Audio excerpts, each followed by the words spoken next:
What's going on, everybody? Welcome back to another day, another episode of The Daily Grind. I'm your host, 30NSG, and on today's show, we're going to be covering Disney may be interested in acquiring Epic Games at some point, it's claimed. We're also going to talk about the new Disney CEO, Josh D'Amaro, off to a rough start as the stock takes a hit after OpenAI cancels Sora.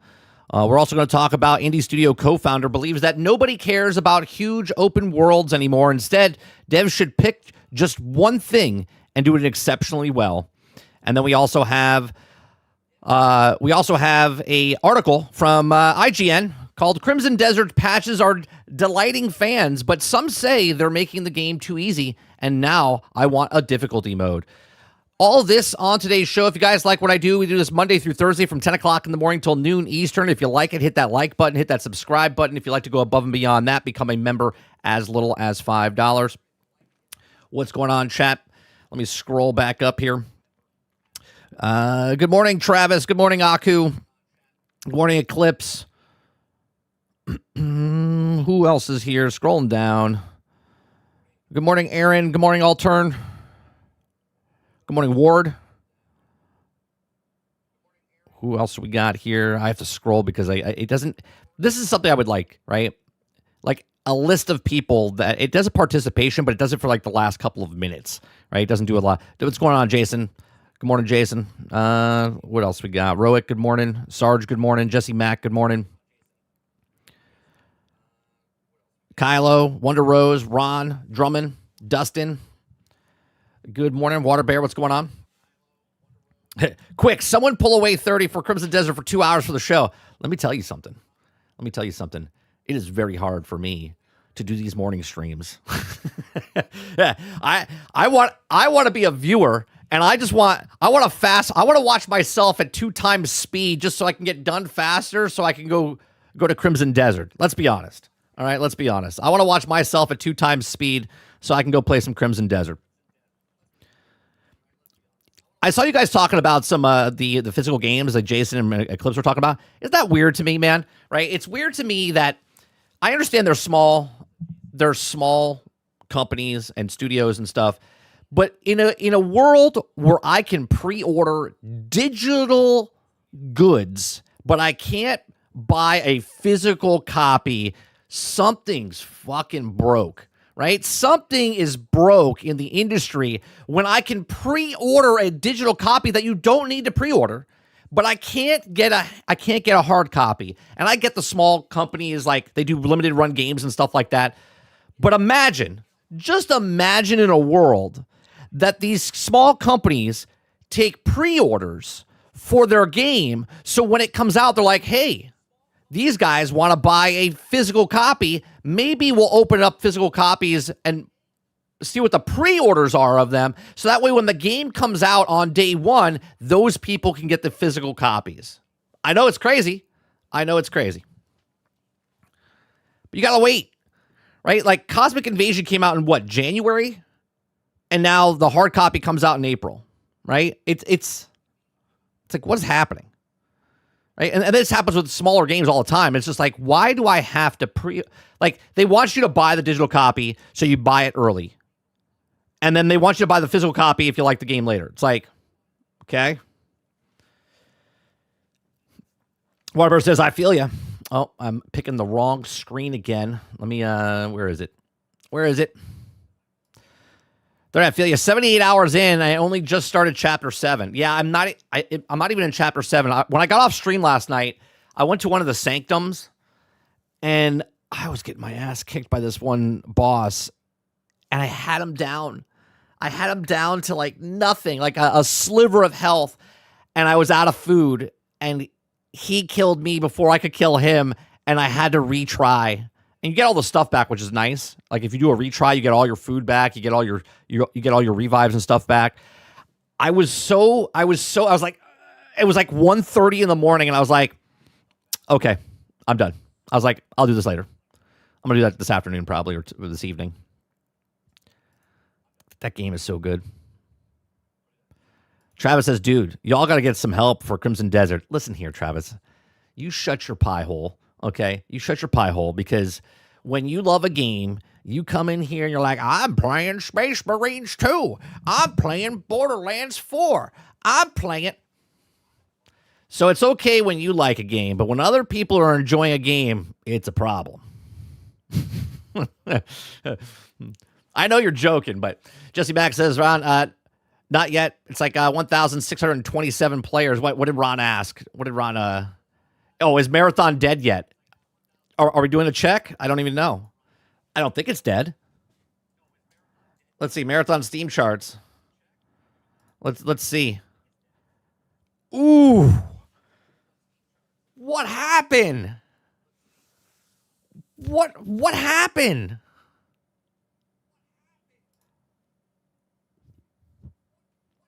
What is going on? Is everyone okay? Everyone playing the game going back to school? What happened? Why is that so low? Hold on, let's check. Let's check if people are in school. Let's check. No, yep, nope, people are still home.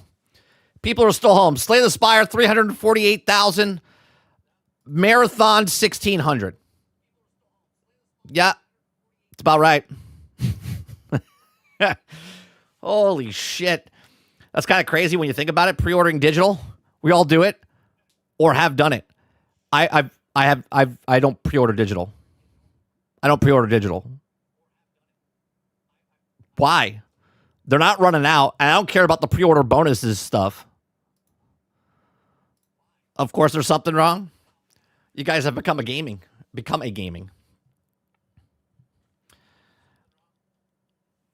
Let's see here. Oh, my chat just caught up. Let's see. I need some DLC Cosmetic Invasion. The game is fun.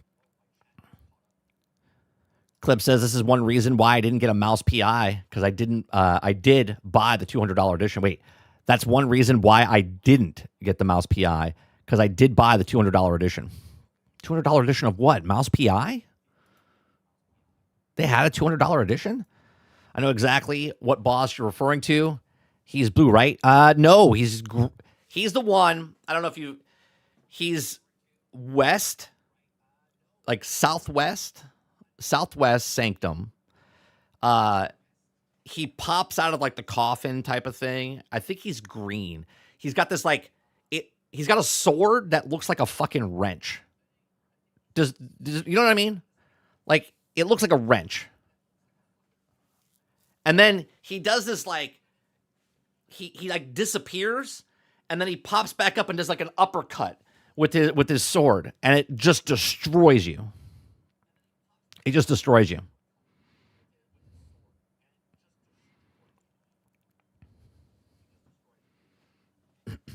Aaron says, 30, I like your content. You're cool. I admit, yes, I was upset. You timed me out for no reason.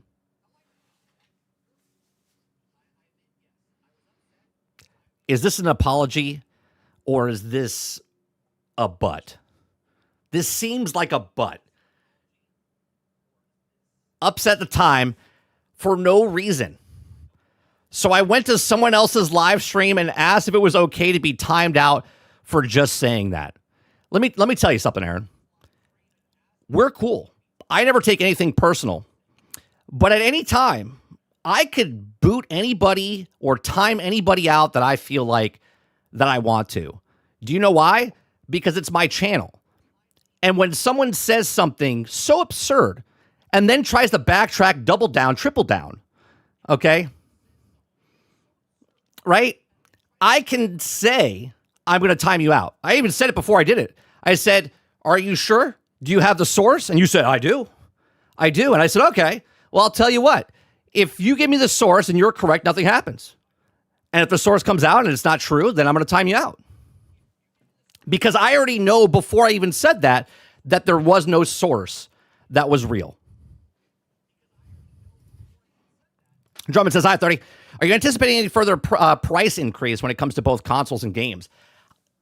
If they're idiots, Drummond. If they're going to raise the price of consoles, they are literally going to bankrupt themselves.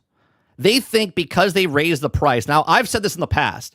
Raising the prices just helps Xbox along with Game Pass. The higher the prices go, Okay, the higher the prices go for consoles, the better Game Pass looks, even at the $30 price point, right? Because $30 when a system is $400, $500, you're like, yikes, right?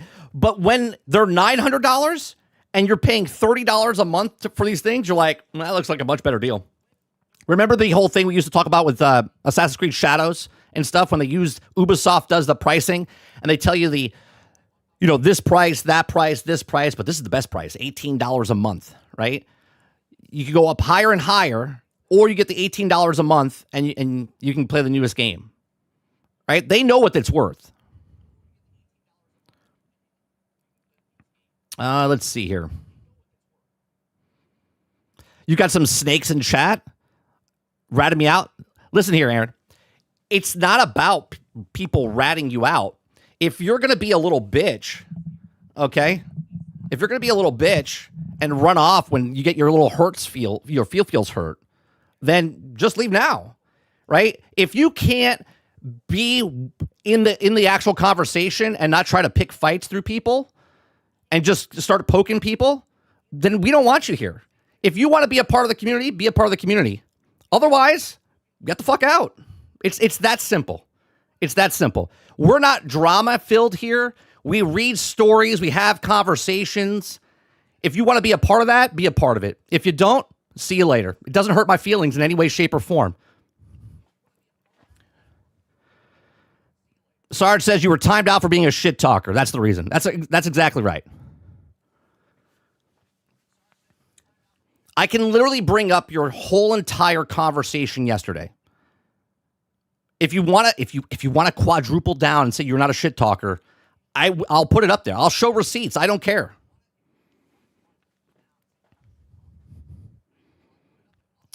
Waterbear says, I hate those magic flying mobs. It pisses me off when you're fighting a boss.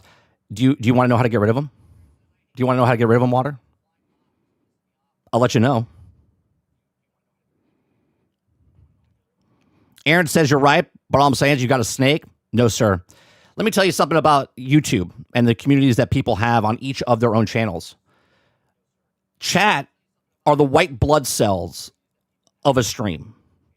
They will come and cleanse people out.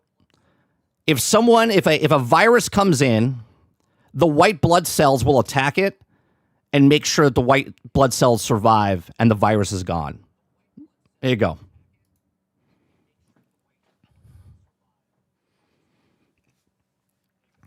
Jay Prozzi says, y'all better buy a PlayStation if you want if you want one before the second. Hell, I got caught up on the X for $500 trying to get a Pro before the price is too much. If there's people that are in the market right now, if you can get a cheaper price console and you're in the market for the console, by all means get one. But I would imagine Prozzi that the people that are on the PlayStation 4 or the Xbox One and they're looking to get into the systems, they've already raised the price, $100, and now they're raising it again, So I don't see a lot of people buying. They weren't buying before. I don't see a lot of people buying now. And then the whole thing happening with the AI stuff that's going on, and then the prices increasing for GPUs and RAM and all this other stuff, that bubble's going to burst, and people are buying because they think it's never going to go down. Just wait. Time is on your side. Alter says, I think people shouldn't buy a console at all. That's exactly right, Alter. I agree. It just teaches PlayStation and Xbox to make them what they are. There is no reason to buy a gen at all. Right now, there isn't. They raised the price. Now you have to, you made your bed. You have to lie in it. Let's see. Roadkill says, what's going on? Crimson Desert, fucking amazing. Travis says, hey, that's funny. Your girlfriend never managed to get rid of me either, Altern.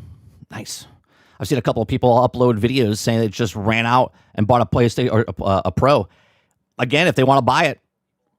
I mean, it's also, remember when, what was the other company? MetaQuest.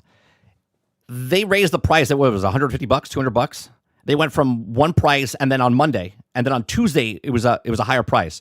Not a better product, not more storage, nothing different of it. It just switched from Monday to Tuesday. And what they did was everyone went out and started buying it. That's a way to get rid of your old stock as well. And then people on Tuesday were paying $200 more. Jesse Mack says 30. Yeah, it's 70s to early 200s. Now it's digital. What's the point of buying digital product? It's buying what that's also permanently licensed to the game, not like buying a nice physical product. I just think it's weird. If you're going to sell your copy of a game, people are pre-ordering digital, but they have to wait 2-3 months for the physical. Just sell the physical. Like, if the company doesn't want to sell the physical because they don't know if they're going to make money, then put pre-orders up. Put pre-orders up for the physical copy of the game, not the digital copy of the game. Rokill says every console player will still be on Xbox. On the PlayStation 4 are all going to be going towards the new PlayStation because Xbox isn't building a regular console. I think a lot of people that are on the PlayStation 4 and Xbox One that haven't purchased the next system, right? We're 5 years, going 6 years into this system, and they haven't purchased. I don't think they're going to buy. I don't think they're going to buy at all.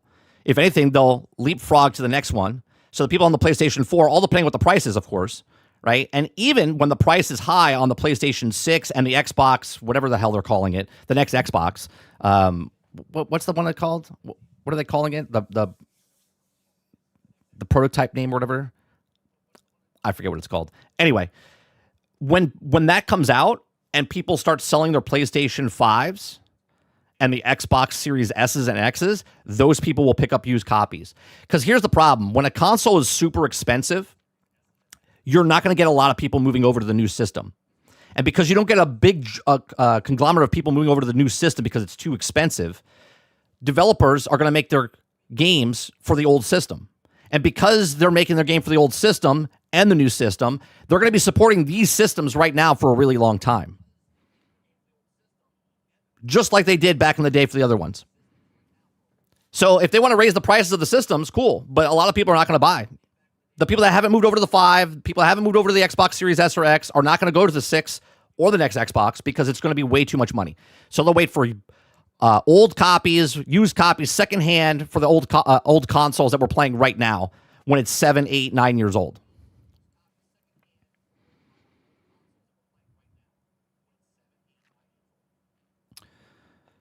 Let's see. Physicals are special made now, it seems, aka made to order. Sure, which is limited run games. But my point is, if I'm making a game, Water, and I want people to see if they're interested, it's like wish listing on Steam, right? Helix, thank you very much, Drummond, right? If it's pre-order, then you say, hey, you guys want to pre-order the physical copy? That way we know how many to run. And that way when the game comes out on April 11th, you're like, hey, our game's coming out April 11th, pre-order now. So they know how many there are. Remember that's how pre-orders used to work. Now they're like pre-order digital copy. Why do I have to I don't have to pre-order a digital copy. Your digital copy is going to be there day one regardless. It's not like you're going to sell out of digital copies.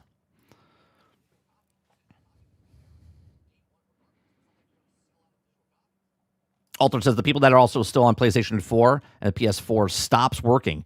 You know what they'll buy? Another PlayStation 4, because there's no way they can afford a $500 to $900 console. Right, and if PlayStation 6 and Xbox Helix are pushing $1,000, they're also not going to come over.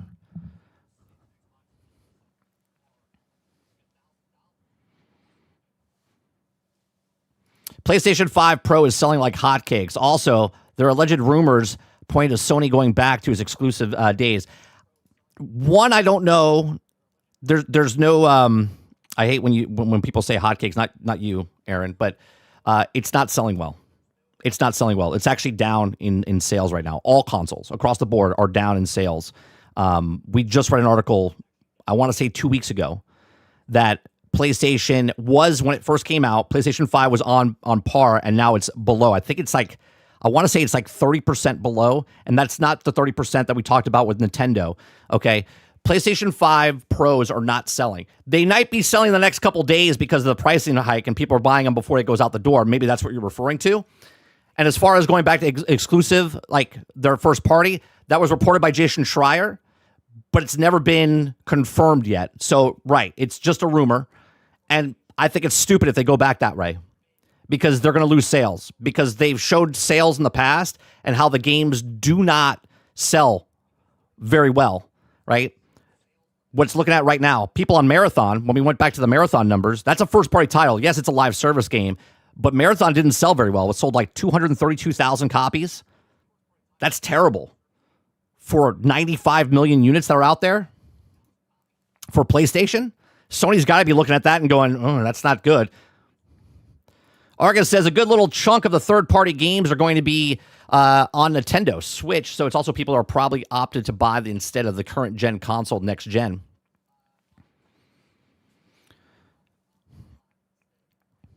I wouldn't say it's not a perfect time to buy any console right now.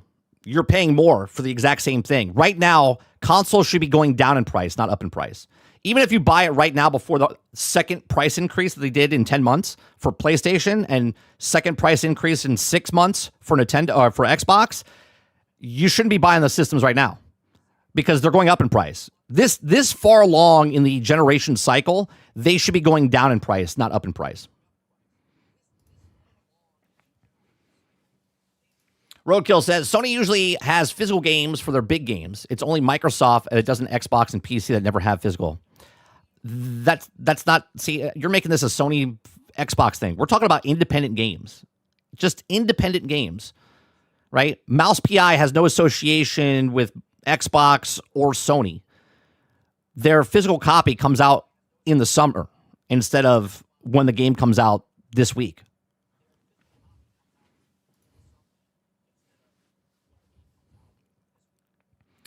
Let's see. Now, I was buying physical copies for PC in 2013. I think they still sell physical copies. I used to love going to like EB Games and stuff like that and buying physical copies for the stuff.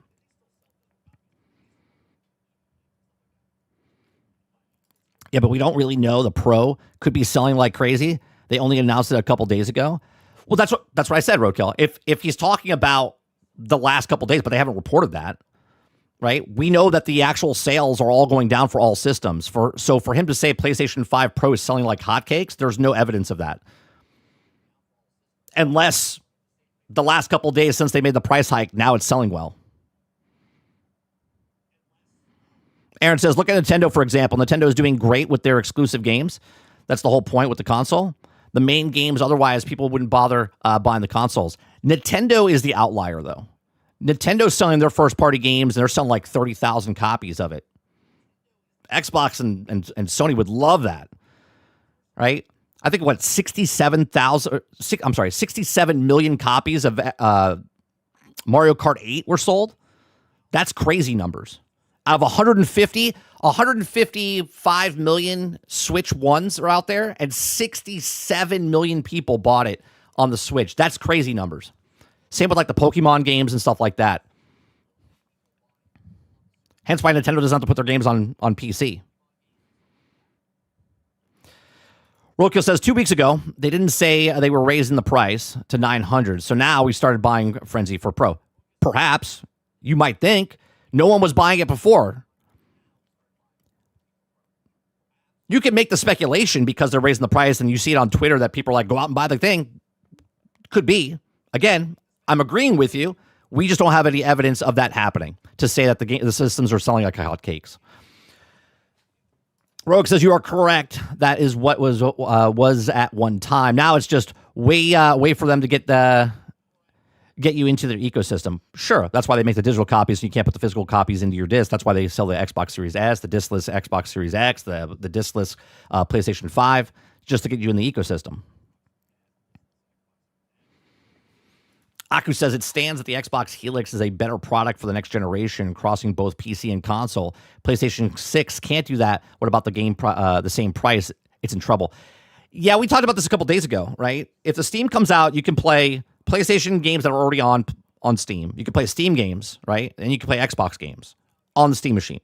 If the next Xbox as Xbox Helix, which is playing Steam games, you got Xbox games, right? You don't have the PlayStation games, but you got both, right? So one console's got 3 things. The other one's got 2, and technically Xbox has got the third because you can play Steam on the Xbox, so you can play PlayStation games on the Xbox that are already on Steam, right? So there's those 3 things where PlayStation comes out and you're just playing what you're playing now plus just the PlayStation games. So if someone's in the market to buy stuff, they're like, I'll probably go with the Steam machine or maybe the Xbox Helix. Best bang for your buck as far as the amount of games you can play. We'll see what happens with Sony if they do a launcher. If they do a launcher on the PC, that could help them. But we'll see. Argus says it would also only be selling like crazy strictly because of price stuff, not in general. Well, in general, it wasn't selling like hotcakes. Jesse Max says, 30, did you think the base PlayStation 5 or the Xbox Series S don't run well with the systems to compare to the PlayStation 5 and the Xbox Series X? Hold on, let me see. It got cut off there, Jesse. Did you think that the base PlayStation 5 or the Xbox Series S don't run well with the systems to compare to the PlayStation 5 Pro and the Xbox Series X? They run well enough. The S and the PlayStation 5, we talked about this a couple of years ago, right? When Phil Spencer came out and said there was no upgrade, the X is the upgrade to the S. So they put them out at the same time because really they were only going to have one console, which was the S. And then the X was supposed to be the upgrade, but they decided to put them both out at the same time. So the X is the Pro for PlayStation, right? And the PlayStation 5 is the S. PlayStation 5 was a better system than the S, right? PlayStation 5 Pro is a much better system than the 5. And then the Xbox Series X is a much better system than the S. Now, the reason that the S is there and the PlayStation 5 is there is to get people in the ecosystem. The PlayStation 5 digital sold way better than the physical with the disk drive, and the S sold in the beginning way better than the X because of the price. People didn't want to pay the $400, $500 for the X. People didn't want to pay for the disk drive because it was an extra $80 plus the stand or whatever else, so they bought the digital. That was the marketing strategy of PlayStation and Xbox because they wanted people to get into the ecosystem. That's why they sold the best, right? Now, PlayStation 5 Pro came out, 2 years ago? Right, and that's an upgrade. You got the 4-5 million people that bought it. I don't think it was that many. I think it was 4 million people that bought it originally when it came out. Right, those are the one percenters. The one percenters that no matter what system comes out, they're going to buy it, pick it up. Same with the Xbox when it first came out, the Xbox Series X. The small percentage bought the X. So I wouldn't want to say that they're not worth it or didn't run well. But the reason it's there is because of the middle class, the middle to lower class of gamers that can't afford the $500 systems, the $600 systems. They're going to buy the lower end one. And in the long run, the company knows that they have them because they're in the ecosystem now, because there is no disk drive. They can't do anything else. They can't sell secondhand games. They have to buy everything from the interior of the ecosystem of the digital platform. So they did really well for what the companies wanted them to do. What's going on, Kraken? Ron says the price of physical copy of Concord surprisingly went up to $300 on eBay. Yeah, because it's a collector's item.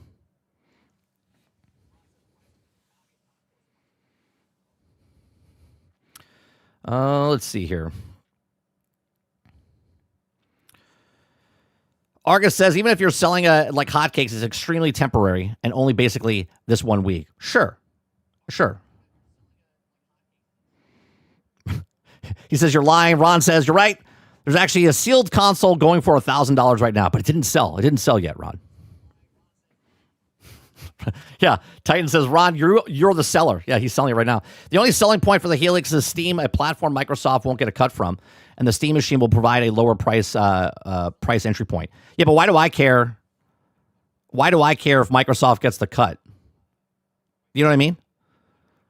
I don't care if they get the cut or not. If Microsoft is doing the thing and it's a better value for me as a customer, it doesn't really matter. I don't care if they get a cut or not. Where do games look better? PlayStation 5 Pro on the Xbox Series X. I've been watching some videos and I can see some games on Series X look slightly sharper than the PlayStation 5 Pro. It all depends on what it is and what they've been optimized for. I would assume, you can flip a coin on what game looks better. Sometimes it runs better on the PlayStation 5 Pro. Sometimes it runs better on the Xbox Series X. Here's the thing I'll talk about. If you buy a television set and one's a Samsung and one's an LG, why do I care if I own the Samsung what the LG guys see? I don't. And if I have the LG, I don't care what the Samsung. I purchased the Samsung or I purchased the LG. It doesn't really matter, right? Because I don't have them side by side in my living room going, oh yeah, that one's a little bit sharper over here. I don't give a shit. Like, if you purchase a console, you're purchasing it for some reason. You're purchasing it for the third-party games you like playing with your friends. If it's Call of Duty, Battlefield, right? You're purchasing it for the first party games. Maybe you like the survival games. Maybe you just like the console because that's what you grew up on. If that's what you want to buy it. Where is it? Titan says, comparing the YouTube videos might not be the best. Yeah, because you don't even know what they're uploading as. And the compression and stuff.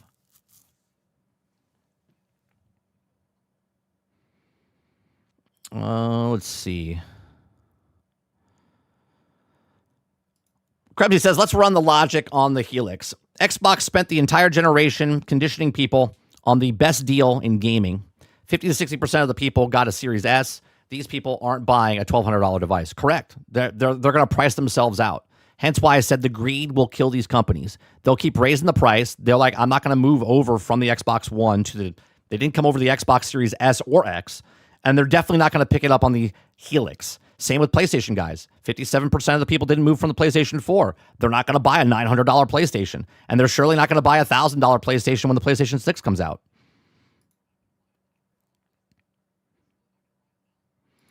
Just Enough says, I know some people who struggle just to get the next gen before the last price increase. No way. They would get the two prices increased later. Yeah.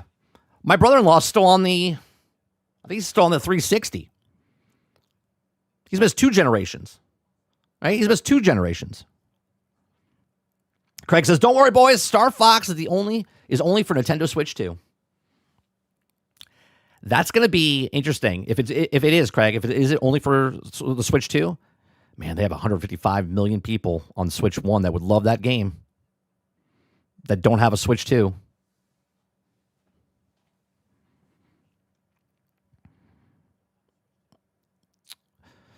The Steam and the Series S is the best value. People will be enticed to spend their due to the amount of discounts it has. Again, Microsoft doesn't get a cut. Also, do we know if the Battle.net will run on Helix? I would assume it would if it's a PC, right? It's an assumption. I would assume that it would run, because they said it would run Steam, it would run Epic. God, it'd be really dumb of them, Krebsy, if they had Battle.net and it didn't run on the Helix. That would be really dumb. What about the PC Game Pass getting combined into a normal Game Pass? What's the default input controller for the mouse and keyboard? What if the game only supports mouse and keyboard? Oh, these are all good questions. Don't know. All right, let's get to the first story, which is Disney. If you guys like what I do here, we do this Monday through Thursday from 10 o'clock in the morning till noon Eastern. We just cover news stories, read them for the first time on stream, give you my thoughts and opinions, get your thoughts and opinions. Hit that like button, hit that subscribe button if you'd like to go above and beyond that. Become a member as little as $5. Disney may be interested in acquiring Epic Games at some point, it's claimed. The crazy part, before I even get into this article, right? We found out that Netflix at one point was trying to buy EA. We found out that Netflix wanted to buy Disney. Now think about this for a second. Let's just say in a world, now Disney buys Epic. And then down the road, Netflix buys Disney. It's like, what? Consolidation. It's not very good. I haven't even read the article yet. I do not want Disney to buy Epic. I don't like Epic personally, but at the same time, I don't want Disney to buy Epic. Let's read on here, all right? Disney previously invested $1.5 billion in Fortnite, an Unreal Engine company. Okay, Disney may be considering to attempt to acquire Epic Games in the future, with senior executive reportedly divided on whether or not to pursue it, according to a veteran tech reporter. Here's the funny part. I know Bob Iger left, and Bob Iger was big on the getting rid of all the studios. He's the guy that closed all the studios down, got rid of Lucas. They don't make games anymore. Now they license them out and whatever. Right, signed the deal with EA. EA signed the deal where they were the only ones that could make any Star Wars games. And now Josh D'Amaro, the new CEO, who got pushed in early because Bob Iger was supposed to not leave until like September, October, or something like that, is now taking over. So he's been given a platter of shit. He's like, here you go, Josh. And Josh is like, thanks, Bob. Right, and now when Bob started, we're going to talk about a stock, another article. Right, the stocks for Disney was like 200 a share. Now it's like under 100. It's like more than 50% drop since Bob Iger came back, and now Josh D'Amaro is trying to figure out what to do. Right, so Disney got rid of all of their gaming companies. And now they're thinking about picking up one of the biggest gaming companies out there. Disney and Epic have a long-standing working relationship. The latter has contributed to Unreal Engine technology to various Disney theme park rides and Star Wars movies, for example. While Fortnite has played home to numerous Disney seasons collaborating on live events, including Marvel and Star Wars-themed ones, back in February of 2024, Walt Disney Company also announced they were making a $1.5 billion investment acquired to equity stake in Epic Games, which would include the creation of a new persistent games and entertainment universe connected to Fortnite. This also would be one day extended to acquire Epic outright, according to a tech journalist and former Verge deputy editor Alex Helt, who recently appeared on the podcast The Town with Matt Belloni, discussing a number of tech topics, including a current state of Epic Games, which reported last week that was laying off 1,000 employees. After Belloni said that he heard a rumor that Disney wanted to buy Epic Games at some point. Heath stated that he also knew that some senior members of Disney who also were considering such a move. Right, so they both heard different things. Maybe it was from the same person. They don't know. Right? It says, quote, "I know for a fact there's a senior executive at Disney who want to buy Epic, and they're also just waiting for the moment," he said, and they didn't others who think it's a bad idea. So before we even get into this is very interesting. They fired 1,000 employees. But they fired 1,000 employees, and they fired a lot of higher-end staff. To what reason? They were spending too much money, they said. Most people start firing off people and start doing certain things, so it looks more attractive to the people that are going to be buying the company because they're getting rid of that high-end overhead, okay, of those high-end people, and then they can just move it on over. So this is interesting, right? Not saying that's what happened, but hearing 1,000 people let go, and then now hearing Disney wants to pick up Epic, they come together pretty nicely. Belloni also claimed that the new Disney CEO, Josh D'Amaro, who took over Bob Iger earlier this month, wasn't keen on Disney's $1 billion deal with Sora company, OpenAI, which fell through last week.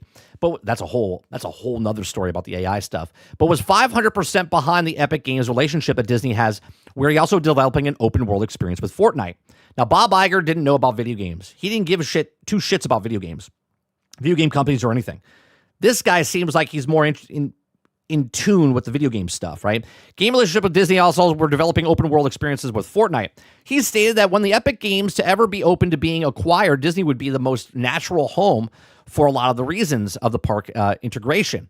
Can you imagine a Fortnite park to all the open world? You also integrated Disney IP into it, which is already announced at Disney's gaming platform. I can see that. We've talked about this, right? We've literally talked about Fortnite putting Disney inside the parks, like inside the game, where you can virtually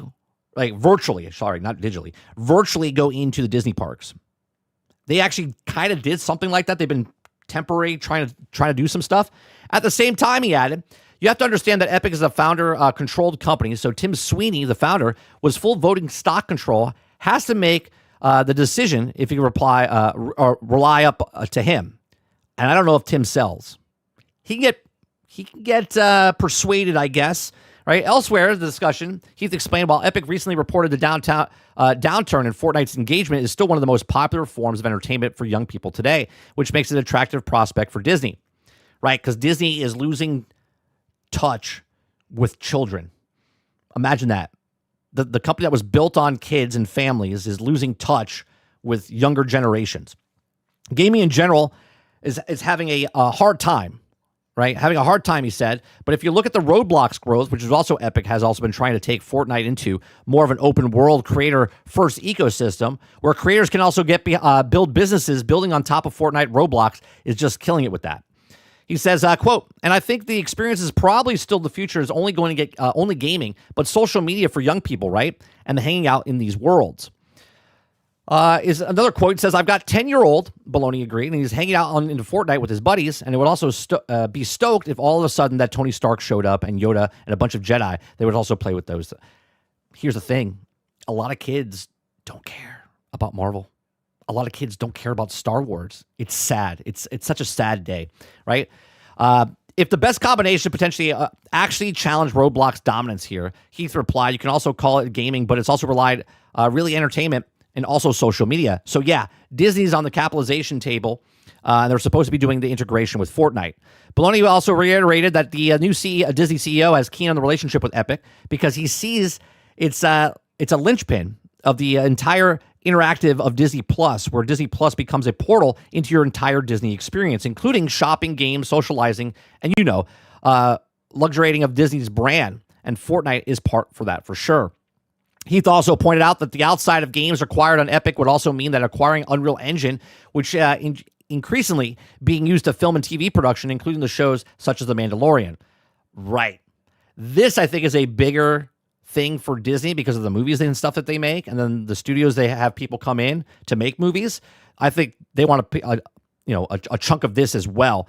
He also concluded, referring to Epic, recent confirmation that is laying off more than 1,000 employees, saying that Epic, I think, is overhired in the pandemic. Everybody did. And the reaction of gaming going through the roof is when everyone was also locked down, right? Like a lot of other companies. He says, quote, they don't have the benefit of the rigor of being a public company like Roblox, and also founder controlled. So sometimes it leads in things that they also would have to pull things back. He goes on to say, quote, Epic is not going away, but Tim ever realizes, hey, this is just a slog on my own.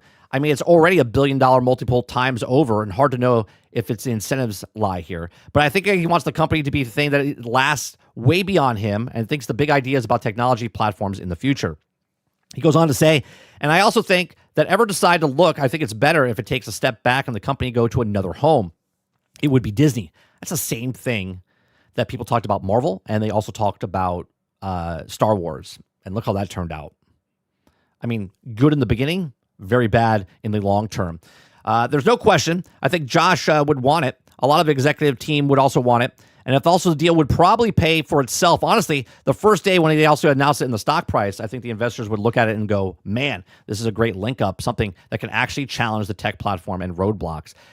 Look, it would be very interesting. And now with all the other deals that have gone through with EA being bought up, Activision, Blizzard being bought up, so many other big conglomerate companies have been, Netflix was in a bid war with Paramount to get WB. Fox got bought out by Disney. This is not far-fetched in any way, shape, or form. Can you see WHO Microsoft is competing with? Listen to Disney and think. MS isn't competing with Sony. They are competing with Disney and the like. Oh, sure. They're competing with Amazon, Google, Netflix. I'm not big on consolidation, man. I've never been big on consolidation. We can't stop it, right? It is what it is. But with all of these companies getting bought up, this is just a rumor right now. But now that Bob Iger's gone and this new guy, Josh D'Amaro, is in, I see this happening within the next 3 years. I do. Within the next 3 years. I'll say this. We're in 2026. I'll say 4. By 2030, Epic will be purchased by Disney. By 2030, Epic will be purchased by Disney. It's got to happen. Because Epic is not doing anything besides burning cash. And since they're letting people go and doing stuff, there's a lot of stuff going on behind the scenes. I can see Disney picking them up. But these are just my thoughts. Let me know yours in the comment section down below. Please make sure you share, like, subscribe. If you like what I do here, check out some other videos. Thanks for watching. All right, let me see what you guys are saying up here. Let's see. What are you guys talking about? You guys going back and forth?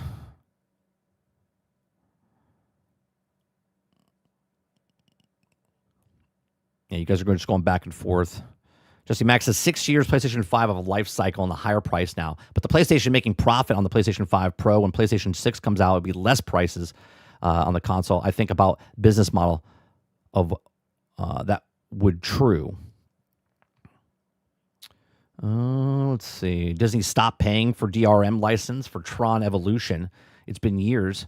I couldn't access the game on Steam. Oh, yeah, that's another problem with, well, there you go. There's another reason they could do stuff, right? If Disney buys Epic and then all the games that Disney makes, they can put on their platform, which would be Epic Launcher, right? They would own that. And that would be like their Disney Plus for them, right? That would be their, where all the games that got delisted or whatnot, they could throw over there. All their licensing games, sort of like what they did for Disney Plus. Like all the Marvel shows are there, all the Star Wars movies are there. And then over time, they grabbed the other ones and moved them over. If Disney goes through and buys Epic, You better believe that all the Disney games and stuff will be over on their Epic launcher exclusively.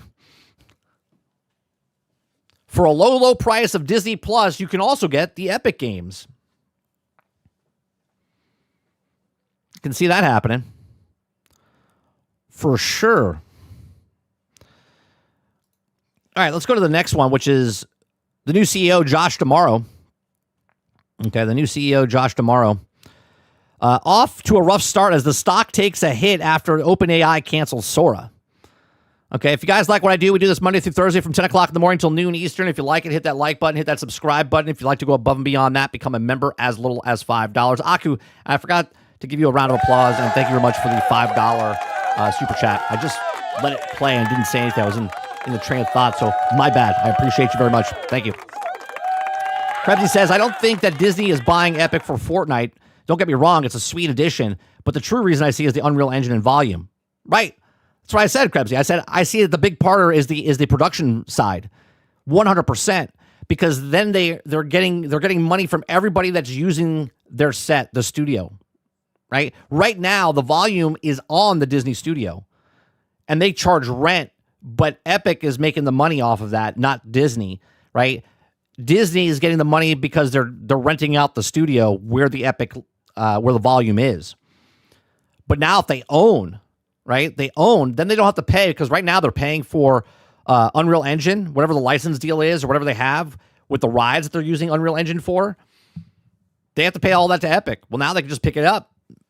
Now, Peter's paying Paul type of stuff.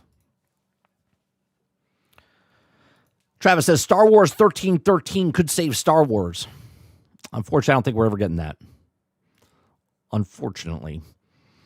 All right. So Hollywood's relationship with AI companies has shifted in recent months from the ownership and control, with all major studios closing deals and giving them their own slice of the lucrative technology. In December of 2025, Disney seemed to have a leap ahead of the pack when it announced a $1 billion investment to OpenAI that would allow users to develop AI videos on Sora to include more than 200 characters from Disney's own IP, including Pixar, Marvel, and Star Wars. However, the latest reports have confirmed that the Mouse House is no wiser than the rest of the world when OpenAI abruptly announced the discontinuation of the app. And Disney's response reeks of regret, and Wall Street is responding in kind. So before going into business with OpenAI, Disney waged war on almost every major American AI company, starting with the popular startups Midjourney, Minimax, and which Disney, NBC, Universal, and Warner Brothers Discovery successfully sued for copyright infringement in June of 2025. Despite losing the lawsuit, Midjourney pointed out the studios wanted to have it both ways, suing AI companies for using their content with the trained AI while also using the same technologies themselves, which we've talked about in the past. Midjourney, which is also a popular visual effects assistant, noted that some of the emails and users were also associated with the same studios that filled in the lawsuit, right? Because these companies could see who signed up to use the thing. So Disney, on the other hand, moved on the next patents. Meta and Google then acquired AI partner Character AI, and it has also come to Disney's attention. Why did that move? Attention to character technology has been using Disney's copyright characters and interactive chatbots in the commercial Character.ai service without authorization. Read the letter from Disney's lawyers to correct Character AI per Variety. In response to the letter, both Character AI and Meta removed Disney characters from the chatbots, making Disney's second victory. Okay, the peak Disney war came on December 10th of 2025, just before the company announced the breakthrough of its $1 billion deal with OpenAI. In another cease and desist letter, Disney accused Google of copyright infringement, adding links to AI-generated YouTube videos containing Disney-licensed characters and highly publicized accusations. Now, Google is infringing Disney's copyrights on a massive scale, but copying a large corporate of Disney's copyright works without authorization to train the development interactive generative AI intelligence model is service, and by using AI models and the service, and using AI models as a service and commercially exploited distributed copies of a protected works and consume in violation of the Disney's copyrights, read part of the letter of Disney's lawyers. In a very following day, Google responded by removing all YouTube videos depicting Disney characters. Google's Gemini and other video-generated tools were also stopped accepting prompts to generate pictures and videos depicting Disney characters, marking that they looked like in this instant victory for studio. On the same day, Disney announced integration with OpenAI service into the company, as well as licensing of Disney characters to be used by Sora. Users make videos at the time. Sora has touted as the AI version of TikTok, as the app had soared into the top of the charts in iOS App Store just 2 months earlier after the launch of 2024. Sora output high quality cinematic videos were also largely unmatched by competitors, leading up to the expectations around its future. And it came to OpenAI's shocking announcement on March 24, 2026. They're saying goodbye to Sora. To everyone who created with Sora, shared it, and built a community around it, thank you. What you made with Sora mattered, and we know that the news is disappointing, but we also share more soon, including timelines in the app and API, details preserving your work, Sora team, the official announcement on X. The fact that there's people that paid a digital thing. People created stuff, did stuff, right? Added to this, and all of a sudden, like Genie wiggling her nose or snapping her fingers, whatever, okay, gone. According to BBC, OpenAI discontinued Sora to focus its efforts on advancing the AGI technology and to adapt for solving real-world problems, especially through robotics. It was at least expected eventually for the app. Those official blog saw the update just a day earlier, reading on how to create Sora safely. While the closures of the app is unexpected, the cracks were already for anyone who cared to look. You guys ever think about the reason that they did this? Was because they could train it up to a certain point. But once they released it to the masses, they got way, way more information than they could ever hope for. And not only did they get more information and more data driven, but now they basically have the recipe to do whatever the fuck they want behind the scenes with their AI technology, because it was trained and just pulling stuff from the internet, and thousands, tens of thousands, millions of people were typing away, making stuff for Sora, and now they have all that data, right?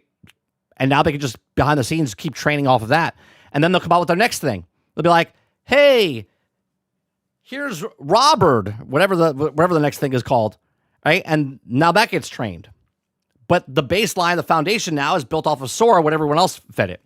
A January 2026 copy leaks reports describe the content moderation shortcomings of OpenAI Sora, point to several sexual explicit videos that appeared on the platform, and some users successfully circumvented the platform's guidelines. Sora was also a resource of financial sinkhole for OpenAI, which is yet to turn a profit since its creation.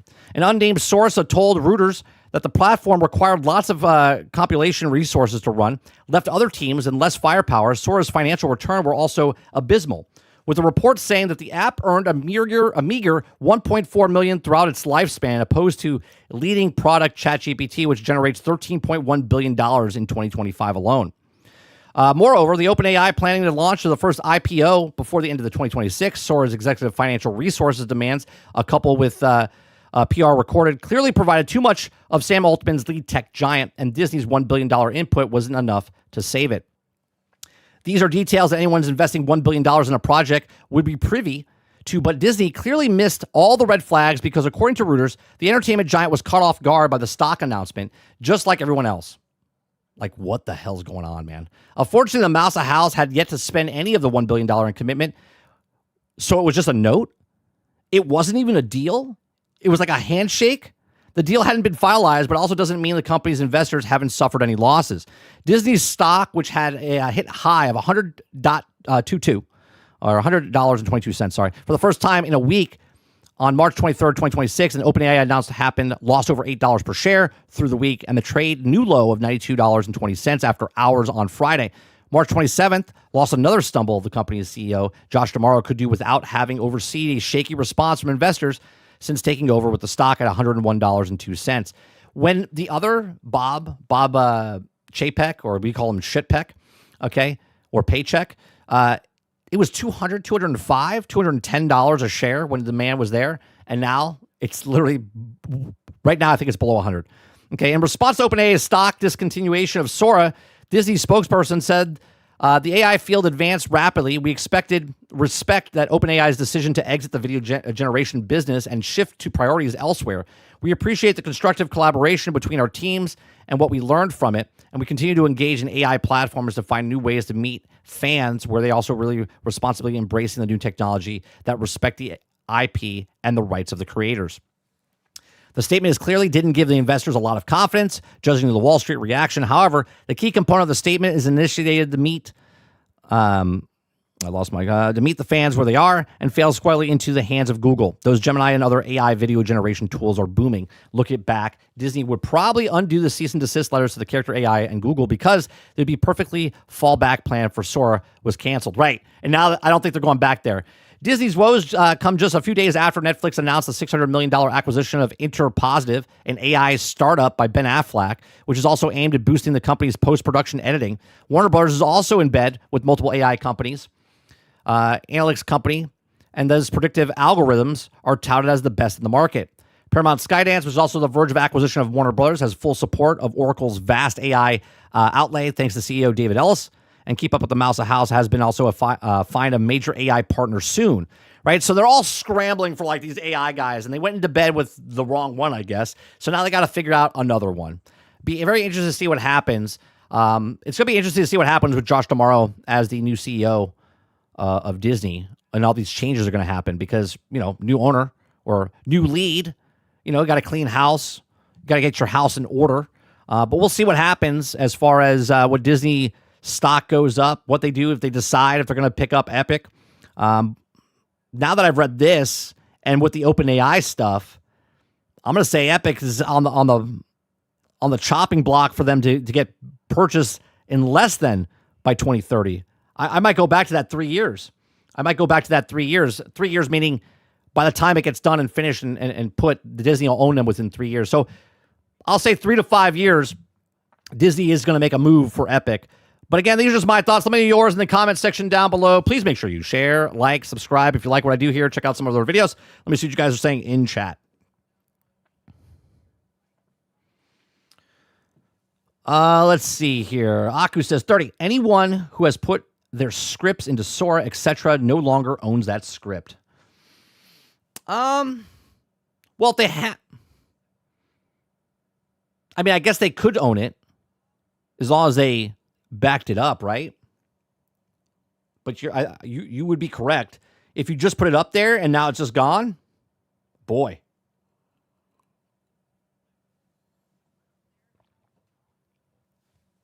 Just like that, just gone. Just like that. Just Enough said they just beta tested Sora with free labor. They actually paid. They paid the testers paid them to do it. Travis says, so they cancel the game to develop a game to cancel big level thinking. Idios, folks. Robert sounds like a chill guy. He won't take your info. Yeah, maybe. Argus says, Midjourney AI have 15 pictures saved from one sentence, extraordinary simple request. Make me a profile picture based on the same Solomon Argus. Now some stuff other people were also, they're making pretty wild and long prompts. Oh yeah, I've been messing around with AI for a couple years now. It's crazy what you can do. Jesse Mack says, because Disney fired half old Star Wars artists, and then they turned to YouTube to make their AI Star Wars videos. Yeah. Craig says, let's be real here. Nano Banana 2 is a superior product, and it is based on the other videos. Gens are light years from what Sora was doing. Sure, I'm not debating on which one's better or worse, Craig. I'm talking about that at any moment, Nano Banana, even though I believe Nano Banana is an open source, right?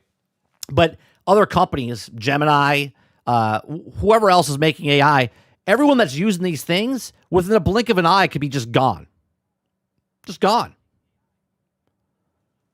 So like Aku's saying, if you put your scripts in there or you did something else on there, it's just gone. No warning. Hey, we're shutting down. 6 months. No, they're like, we're going a different direction.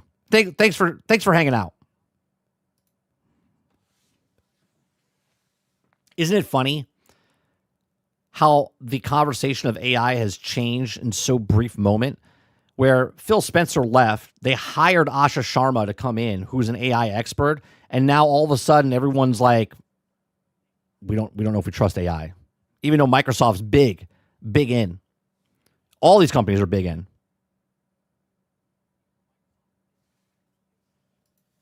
Ray says Asha shouldn't touch Epic. Even if with the 5-meter pole, stop buying expensive stuff.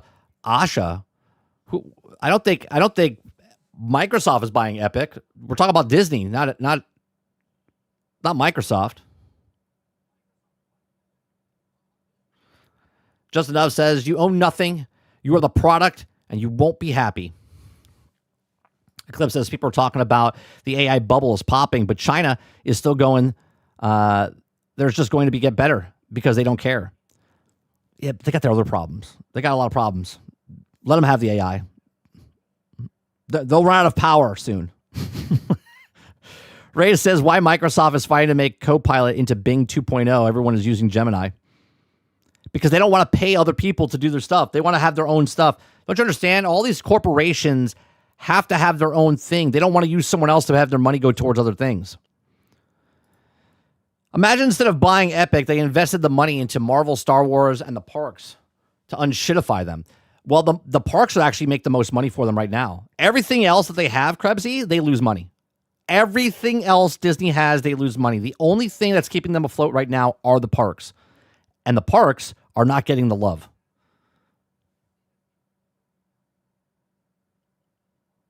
Josh D'Amaro literally just flew over to Paris because the parks make the most money. He's trying to figure out how to make more money in the parks. Because that's the only thing keeping them afloat right now. 73%, I believe, of all the income coming in is coming from the parks, mostly Walt Disney World here in Orlando. Travis says the AI bubble isn't bursting. That was the funny thing. Those people can claim that, but it's not. We shall see. We shall see what happens with the AI. I don't think AI is going anywhere, but I don't think it's going to be as prominent as people thought it was going to be, at least in the mainstream. Behind the scenes, it will be.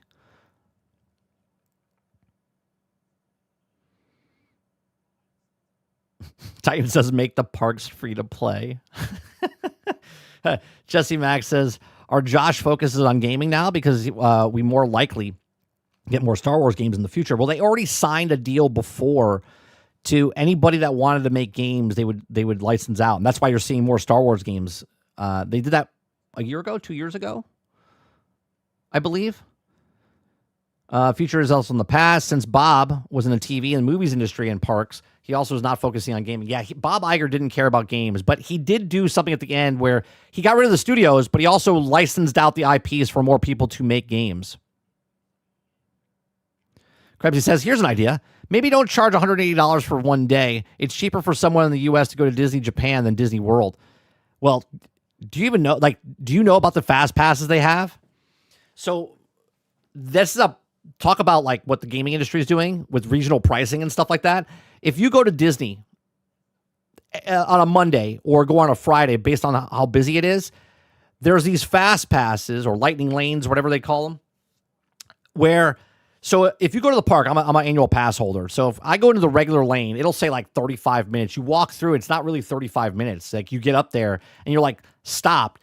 But the lightning lane just keeps getting people. And they'll let 40 people to one group over here. So let's say they let 4 people in over here. They'll let 40 people over here on the lightning and 4 people over here, right? And that's why this line gets backed up. That price for the lightning lane is between $15 to $40 per person. So if you have a family of 4, right? You have a family of 4. Not only are you buying the tickets to get in at $180 or $220, all depending on what day you go, but now you're paying anywhere between $15 and $40 extra per person to go on a ride, and you only get to do 3. You have to get three rides at a time. And then once you're done with the 3, then you get the 3 more. It's what are we doing here? That's an additional $120. $160 just to take your family in. So $180 per person, then another $180 or $160 on top of that. It's what are we doing, Disney? And meanwhile, Walt Disney was I want to make a park that's affordable for the regular family. No regular family is going to your park. No regular family's going there.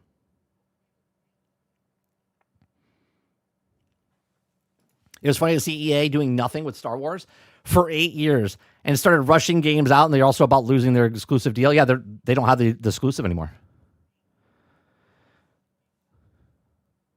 Mr. Z says, we need to bring back the e-ticket. Only 2 per customer entry. I mean, I'm okay with that. No, bro. More, it's over 100. For the Lightning Lane? Is it? I know it's like $40. No, it's not over 100 per person, is it? Hold on a second.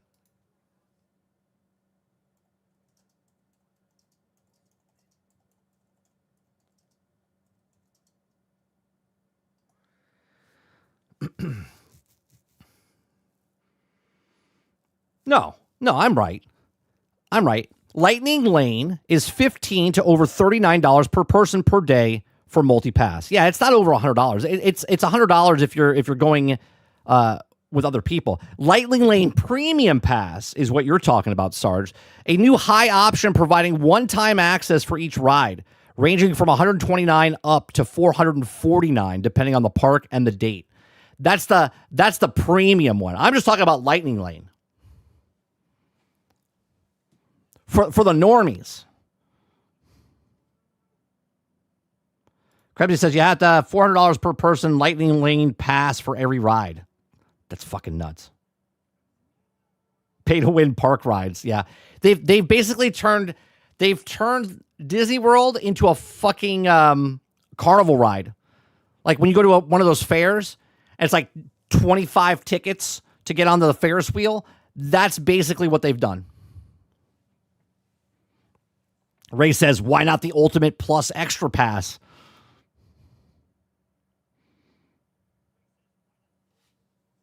Travis says, no thanks. I'll just play Roller Coaster Tycoon on my PlayStation 5 laptop. Much cheaper option. Oh, man. Waterbear says, luckily Floridians get a discount. I just use my sister's in-laws discount. Yeah, I mean, we have annual pass. What I pay for the entire family for the year, people that come to go to Disney for a weekend are paying. Do you understand that? For what I pay for the entire year, people are paying for a weekend at Disney. Right? We show up. We'll usually go from like 3 o'clock at night to like 7 o'clock in the evening. We go for like 3-4 hours. You got to make reservations. You show up. You go on like 1 or 2 rides. You eat dinner and you get the fuck out. That's what we do. Right? Totally worth it. We don't have to stay in the hot sun. We don't have to wait in long ass lines. Disney has turned into a gotcha. Yeah, 100%.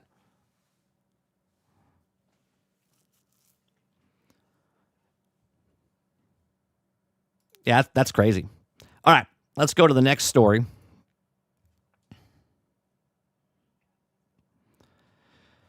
We've got... This is interesting. I saw this title, right? I saw this title, and I was like, I'm playing I'm not saying the best. I'm saying one of the best open world games right now. I saw this title yesterday, and I was like, this has got to be like clickbait, right? So indie studio co-founder believes that nobody cares about a huge open worlds anymore. Instead, devs should pick just one thing and do it exceptionally well. Now, I don't want to take them out of context. I don't know what the article says. I didn't read the article. Okay. If you guys like what I do, we do this Monday through Thursday from 10 o'clock in the morning till noon Eastern. We read articles for the first time on channel, give you my thoughts and opinions. We get your thoughts and opinions as well. If you guys like it, like I said, hit that like button. Okay. Maybe he's taking that out of context because I agree to an extent. If you make a game, you sell a game. Now, he says that nobody cares about a huge open world anymore. Instead, devs should pick just one thing and do it exceptionally well. What about if that one thing is making an open world game? Right? What if the thing is the open world? That's the one thing they want.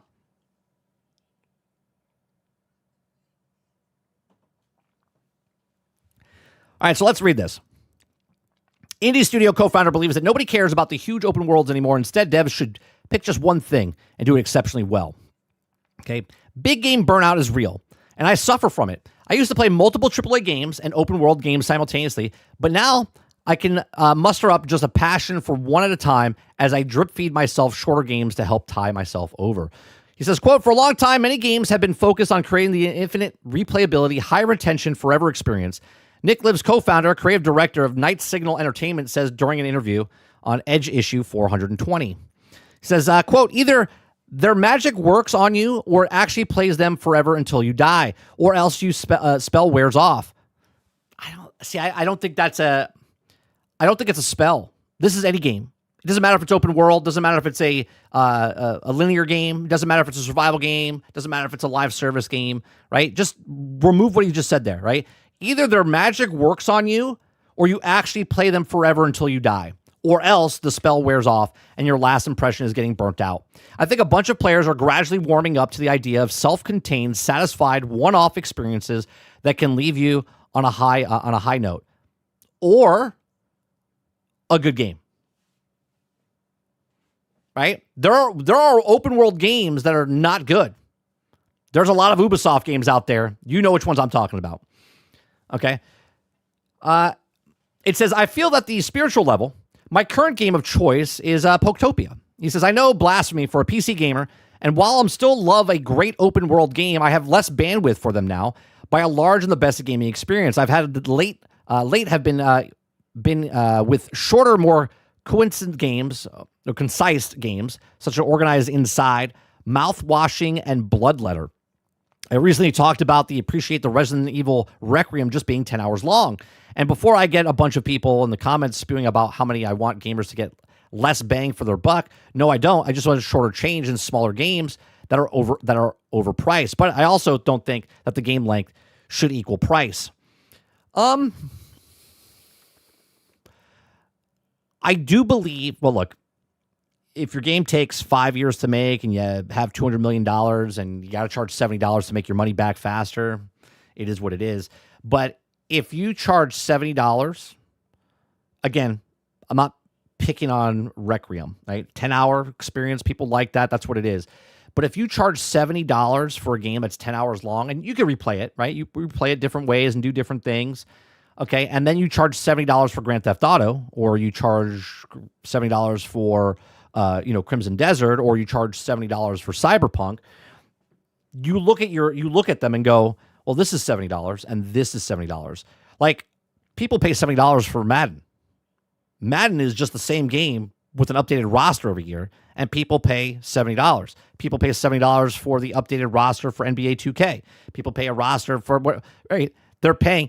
But when you look at certain games, I agree. I do think there should be games that are 15, 20 hours long. They're between 10 and 20 hours long. I don't think every game needs to be 100 hours long, right? I'm okay with the shorter games, but I'm also not okay with the price point, right? Again, Resident Evil Requiem, fantastic game. I'm not choosing this one specifically. I'm just saying that if your game is like 10, 15 hours long and you're charging $70, you better have, which Requiem has, a very immersed world where I'm like watching a fucking movie and I'm in that thing and it feels like a game, but it also gives me the experience of a movie within that time frame, where other people just get lost in like Dune Awakening or Ark Survival or any other survival game out there, Valheim, right?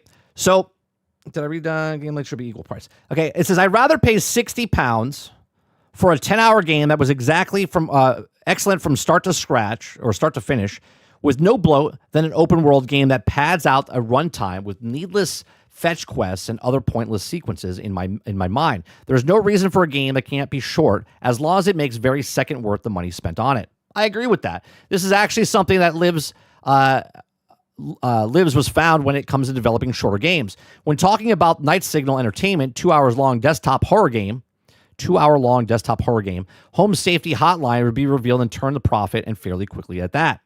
Yeah, but what was the price? Yeah, Home Safety Hotline is only $15. Fantastic. Making it an easy purchase for than Requiem for sure, but the point still stands that the secret of making bank no longer equates to lies in open world games. Okay? It says the notion of having a huge open world that's like 500 kilometers isn't new anymore. You need to play Crimson Desert. Okay, co-founder Sad Cat Studios developing upcoming cyberpunk action platformer replaced ads is not enticing. Nobody cares about that. He goes on to say that how developers can make an okay game pretty easily now, thanks to game engines like Unity and Unreal. But being okay now is the same as being nothing. For people that care about you, you have to do something exceptionally well. That's always been the thing. Stop it. The reason that in the beginning you could make a 2D side scroller and it was exceptional is because no one ever saw that before. But then the next person's like, I can make a game like that. And then there was 2 games that did side-scrolling 2D. And then there was 3 games. And then there was 10 games. And then there was 100 games. And people are like, you know what? I'm tired of side-scroller 2Ds. So then someone's like, we're going to do 3D. And then that was amazing. And people are like, this 3D game is amazing, right? And then everyone else started making 3D games. And then someone made a survival game. And then other people started making survival games. This is called competition. You have to hit the bar, as we always say, and then make that bar. And if you're close to the bar, you better make sure that you're doing something right that everything else is doing. If you're going to make an open world game, you better make sure that your open world game hits the bar. And that is maybe just a little bit better, right? You don't have to go astronomically more, but you better make sure you hit the bar. That's what it is. To say you have to do something exceptionally well, no, you just have to do the standard. The standard always shifts and changes. Let me use YouTube for instance, right? Someone with a shitty camera can have a 100,000 subscriber channel. Someone with the best camera in the world doesn't have to have anybody, right? But the point is, if everybody on YouTube if you want to compete with other people, you have to do what they do. So people start putting transitions, and some people start doing the news, and some people start. You're always competing. You got to hit the standard. You got to hit the bar. You can't just be like, I just wish that, it's just open world games are just dead anymore. Single player games are just dead anymore. I never understood this, right? All you got to do is make your game, sell your game. Players do still have different tastes when it comes to picking their games of choice. I also be remiss if I didn't at least mention Crimson Desert and its recent success. But what do you think? Would you rather pay for quality or quantity or quality? Are you okay having a decent game that lasts as long time an excellent game than shorter? I'm all for that later, but it's also interesting to hear the other gamers have to say. I'm okay. I don't have to have pizza every day. I don't want pizza every day. Sometimes I want Mexican. Sometimes I want Thai. Sometimes I want Chinese, right? You change things. But if you find something that's good and you go to another place that you like, so if you find a pizza place, if you find a Chinese place, okay, and they have really good food, well, guess what? If you try another Chinese place and it's not as good, they didn't hit the bar. So you don't go there. And you're not going to pay the money for it because it's not as good. It's just what it is. So if you make an open world game and it's pointless, empty, boring, okay, and it's a fetch quest fest, which with nothing else in the game, then it's not worth the money. If you make a short game that's 10 hours long, 15 hours long, just the story's good, fantastic. Here's the thing, right? So, this could be a hot take. Are you ready? Suicide Squad Kill the Justice League would have been great if it was just a single player game. You play the game for 8 to 10 hours and you put the fucking thing down. Would have been great. Would have been fine. But no, they ruined it because they made it a live service game. Gotham, right? Gotham Knights. Just the story instead of the constant upkeeping of the stuff. Even though it wasn't a live service game, would have been a better game. But they changed it. A lot of games, if they weren't live service games and they were just the game, Marvel Avengers would have been a fine game if it didn't have all the other stuff on it that they didn't support. It just would have been the game. You would have played the game and then stopped playing the game. That's what it is, right? So when you look at open world games, look at them. Look at all the open world games. Skull and Bones, 15 years in development. People play the game, and yet no one's playing the game now. Why? Because it's a bad game. Not because it's an open world game. It's a bad open world game. It's grindy to be grindy. Assassin's Creed Shadows. Why is this one less popular than the rest of them? You could say it's because of the Black Samurai, But it's a fundamentally worse game than the other Assassin's Creed games in the past. They didn't hit their own bar that they set, right? So all of these things would be better if they were just focused, sure, right? But to say that no one wants to play open world games, Exhibit A, Crimson Desert says otherwise. 5 million people potentially bought this open world game, right? 7 million people bought Dune Awakening last summer. 7 million people bought Dune Awakening. The most successful game they've ever created. So this guy saying that nobody wants to play an open world game is just silly. Of course there's people that don't want open world games and they want single player games. That's like saying nobody wants to play racing car games because I'm not interested in racing car games. What? What are you talking about? Krebsy says, fucking Suicide Squad, let's make a superhero game, but remove everything that makes them cool and give them guns. Here's the thing. I actually like the concept of Suicide. If they kept it the way it was. You were the bad guys, or pro whatever, and you had to kill the good guys. But it was like, you gotta kill the good guy. The story was actually pretty good. What would you do if the world was coming to an end and the superheroes were bad?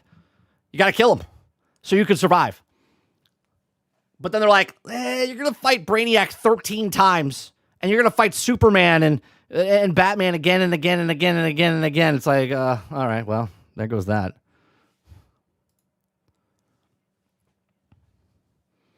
Clip says, no one wants to play generic open world games. Right, we got a giant open world. Was anyone complaining about Pal World? Was anyone complaining about Valheim? No. Tens of millions of people bought these games. Jesse Mack says it makes no difference what the company says about an open world game. What matters is the most will always come first strategy. 7 million people regretted buying Dune Awakening. No, they didn't. They had their fun. They played the game. They put it down. Bring back Marvel Ultimate Alliance for X-Men Legends using the rival graphics. Instant win. Nobody cares about generic, lifeless open world games with no passion behind them. Right.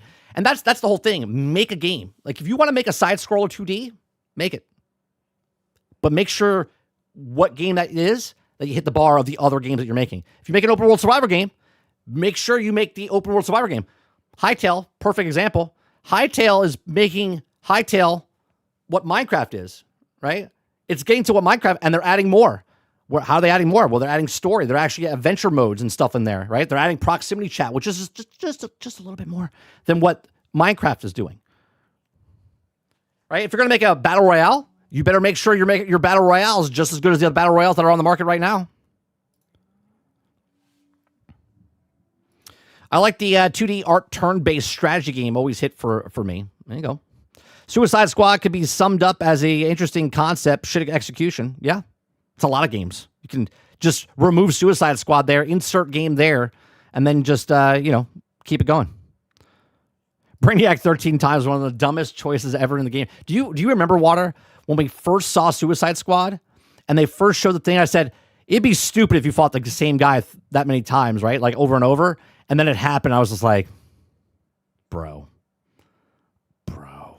why?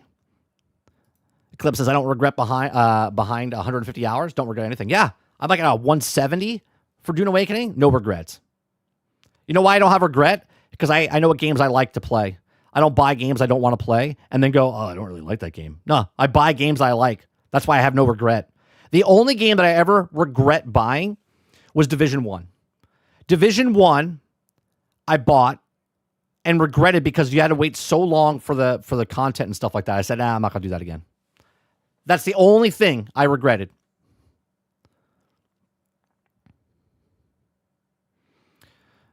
Here it says they need to make more beat 'em ups like Streets of Rage. There's a shit ton of coming out. Did you play any of the beat 'em ups? There was the Marvel one that came out, the Turtle one that came out. There's Towerborn. There's one just came out on Game Pass. It's on PC. I forget the name. Just came out. Then there's He-Man's coming out. There's a shit ton of beat 'em ups.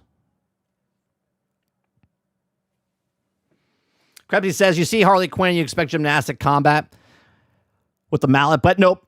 You give her a Glock and a shotty. I mean, I understand where you're coming from. I'm just saying that if the game was just a single player game, it'd be a much better game. Like you bought it, you played the story, and you put it down. It wasn't a live service game. It'd be a better game. Think about this, Krebsy. If they didn't put a live service aspect to it, maybe they could have just designed the game to be just that, where you're an acrobat. You know what I mean? Like doing actual physical. Each of the characters were their own thing. But nope, they had to do it where you had to play 4-player co-op. It had to have a microtransaction store. You had to keep coming back every Tuesday or every season.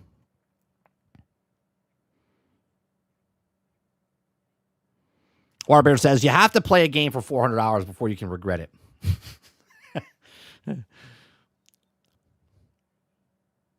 Yeah, He-Man comes out I say this month. We're not in April yet. It comes out in April.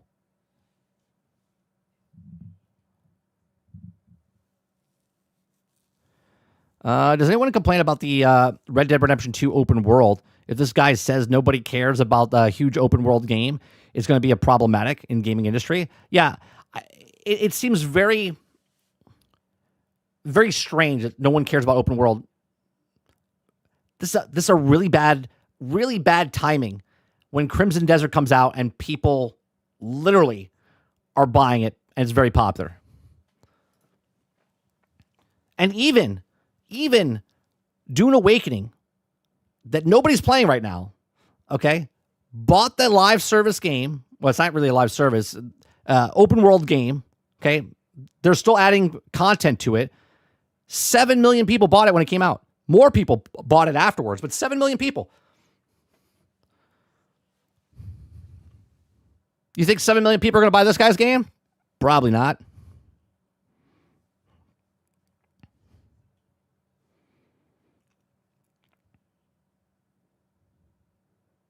I don't know what that is. What's Raccoon? Let me see. Raccoon? What is that? Let me look it up. It's a game?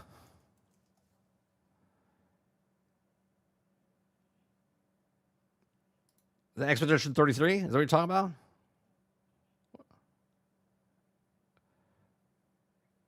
No, this is no, that's Raccoon game. No, that's not it. What is that?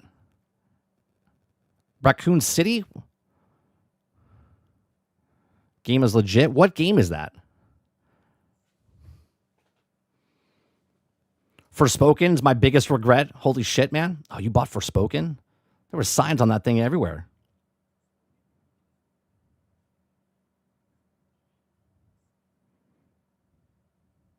Dune Awakening sucks ass? Disagree. How many hours you got in it, Craig? I hope it's none. I hope it's none.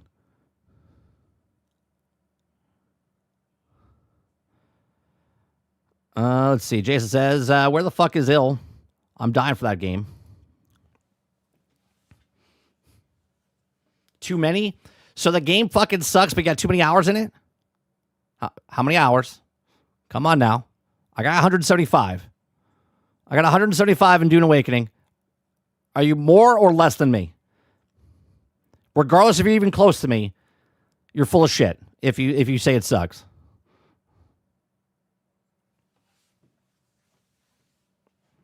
$45 hours? You put 45 hours in a game that sucks?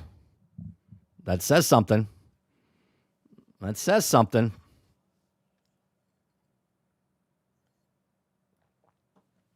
We show receipts here. We show receipts.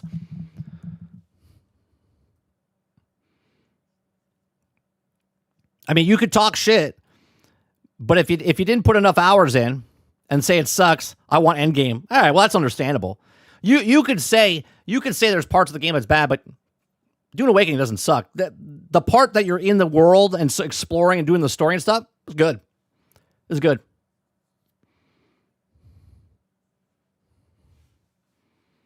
Roic says, I'm waiting for Forza Horizon 6. Nobody's asking for an open world car game. Even though Forza 5 is one of the best-selling games of all time. For car games, I should say. Yeah. You know what has Endgame? Crimson Desert. Will I get there? Probably after 500 hours. I don't know if it has endgame. Does it have endgame? I don't even know. I think what's going to happen with me with Crimson Desert, I'm going to put in hundreds and hundreds of hours. I don't know if I hit the 1,000 hours. Probably over time I will. Okay. But I'm going to have hundreds and hundreds of hours. And then once I do everything, like once all the boxes are checked, like everything, I'll put the game down. And if I never go back to it again, I'm okay with that. You know what I mean? Not that I'm stopping anytime soon, but if I stopped right now at almost 90 hours, I'll be okay with that. I still got a shit ton. I'm not even out of the first fucking section yet.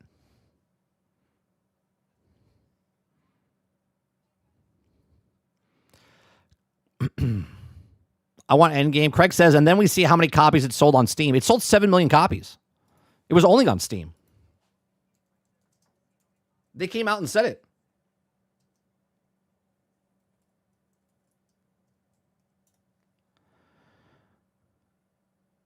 Wasn't it 7 million? Or am I wrong there? Here it says total sales over 1 million copies. Where did the 7 million come from?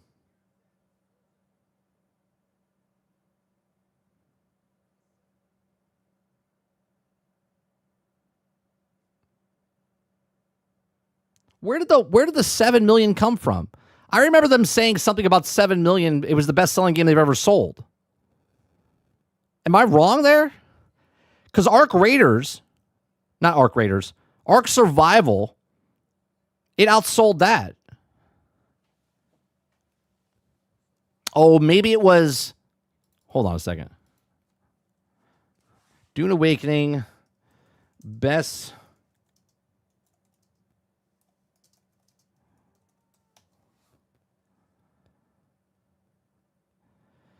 Dune Awakening is Funcom's fastest selling, most successful game to date, hitting 1 million copies sold in just 2 weeks. Following its June 10th launch, it achieved milestone significantly faster than any previous top title, Conan Exiles, and peaked over 189,000 concurrent players on Steam. So it was the best selling thing, but it wasn't 7 million, it was 1 million. That's 6 million difference. Still successful for them.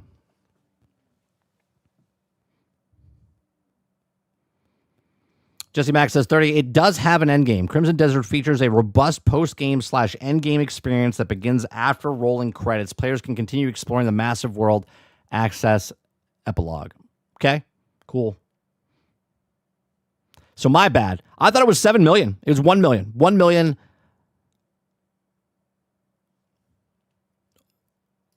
So it was the fastest selling, but it wasn't the. Let me see. Dune Awakening.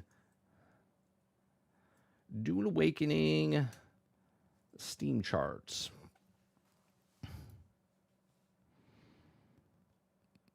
Yeah, here it says it sold 2.2 million on Steam. Right now there's 7,000 people playing. 7,000 people playing. Which, if you think about it, it's almost a year old. 7,000. Marathon's got 13,000. That's 3 weeks old.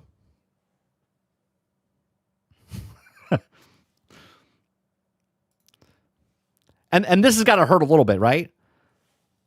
189,000 and 189,000 concurrent people, and everyone's like, this game is not successful. But then everyone tells you that 88,000 is successful. So then we go back to greater than, less than, guys. Greater than, less than. Dune Awakening didn't cost as much money as did Marathon. And they had 189,000 peak 9 months ago, where Marathon only has 88,000 26 days ago. So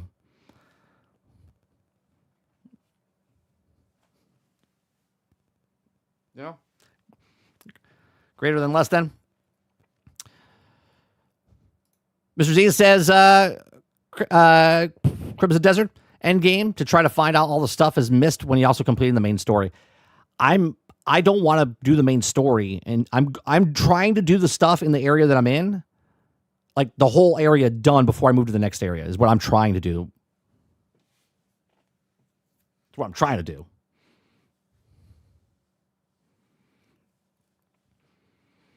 Turner says this is why gaming news outlets are irrelevant these days.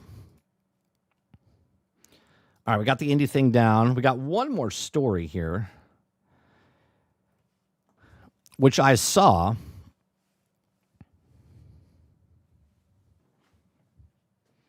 It's a coin pusher roguelike. A coin pusher, like those old machines that was in like the arcade where you pop them in and it falls down and it hits and then it pushes, like that. That's what you're talking about.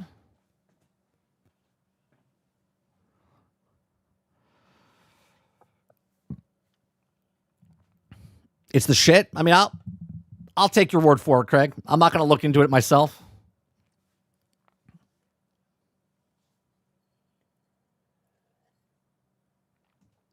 The next game that's going to be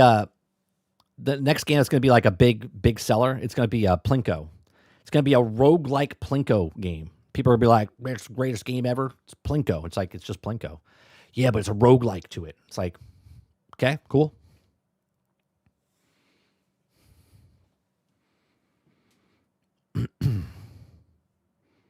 Coin pusher. If we ever go to the arcade with Craig, we'll know where we can find him. Where's Craig?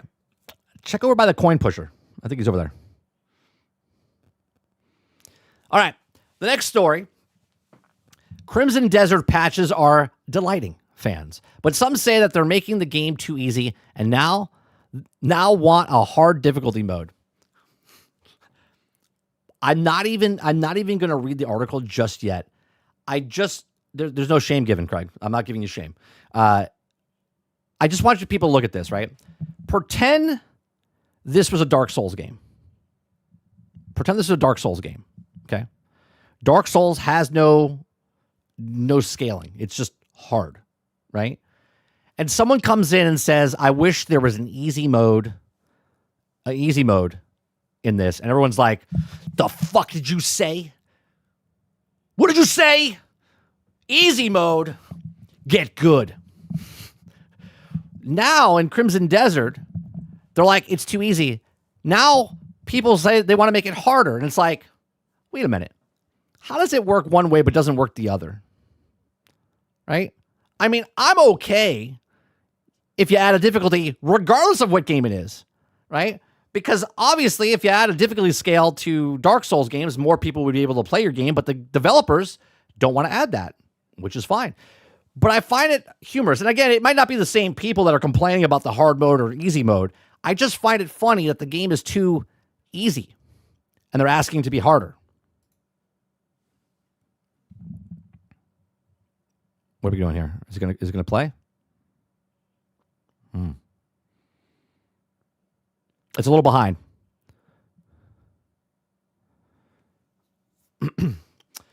We'll leave it up there. We'll leave it up there until it speaks. I don't know why it's not playing. You played earlier.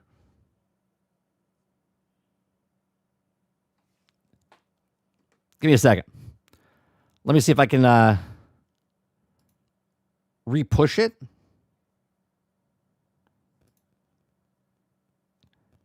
It's got to work. What's app? 1 second, Aku. I love when things don't work.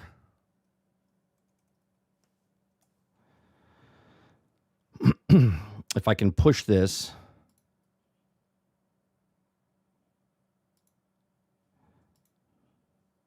Because it was working earlier when you did it, and now it's not. So it's got to get a little refresh, I think.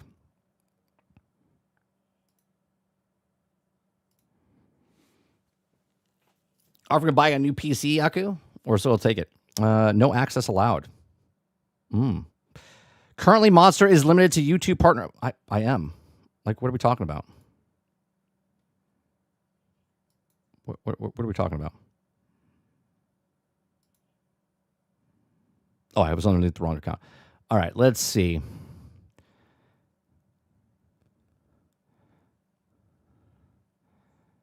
Sometimes no. Why isn't it not working?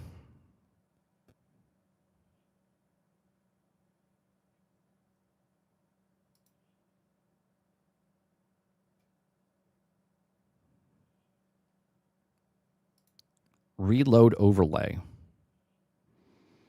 Yeah,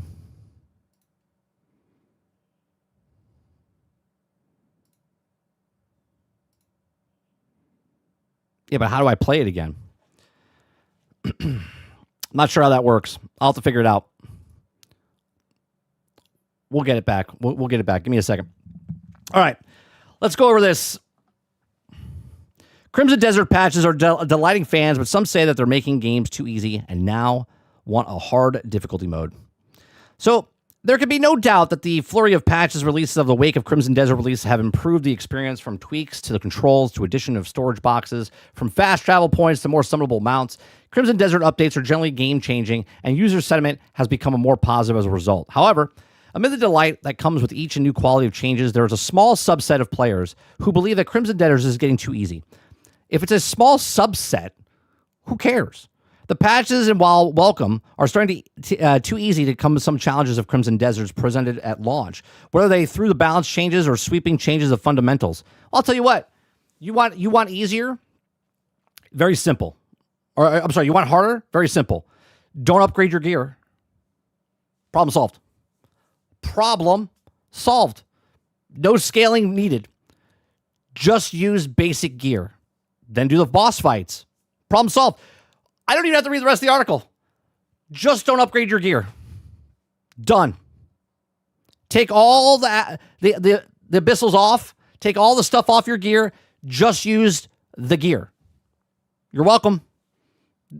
No need for difficult. No need to patch in anything. Just pick the weapon, right? The gun, the axe, and then play the game. Yeah, nerf yourself. That's it. Because there's no scaling in the game. There's no scaling. Like it doesn't get easier or harder with you. You do your stuff. You hit certain people. They might gear check you. If you want to be gear checked, then just put the lowest stuff on. See if you can brute force the guy. And if you can, fantastic. You've now made your own Dark Souls. Done. These critics point the nerfs to bosses, some of which are frustratingly brutal pre-patch. Improvements efficiently at farming the resources, and with the latest patch released over the weekend, changes the flight of stamina that makes it zipping around the environment a breeze. And so alongside the release of updates are calls for developers to add actual difficulty modes to Crimson Desert. There are. Just don't put the stuff on your gear.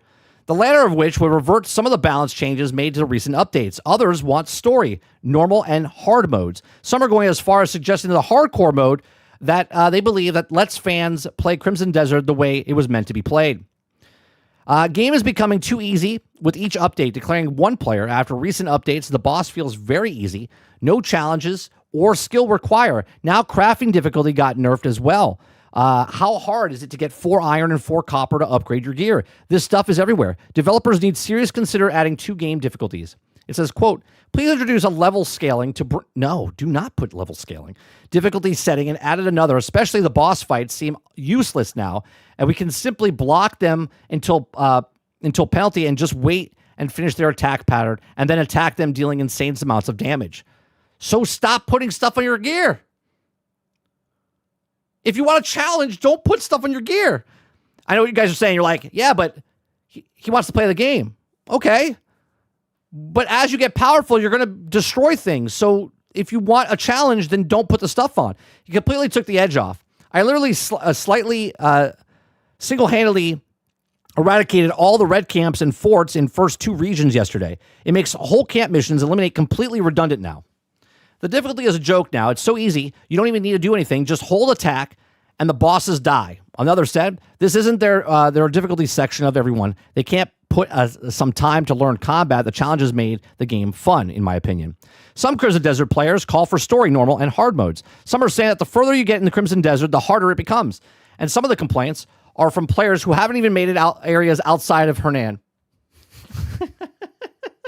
So the people complaining that it's too easy are people that are just destroying the bosses, but they haven't played the rest of the game. Got it. I've been enjoying Crimson Desert a lot, especially after the latest patch, explains one player. Gameplay is a lot more responsive. Combat is auto-lock and also less janky. It's a beautiful game with a great combat system, but it's also a little worried. Like I'm 50 hours in and still in Hernan, and the combat difficulty feels way too easy. Do you guys hear it? Let me read that. Let me read that sentence again. Okay, let me read that sentence again. I'm like 50 hours in and still in Hernan, and the combat difficulty feels way too easy. Let it sink in. Let it sink in. I'm still in the first section. I'm still in the first section. And the guys are too easy. Huh.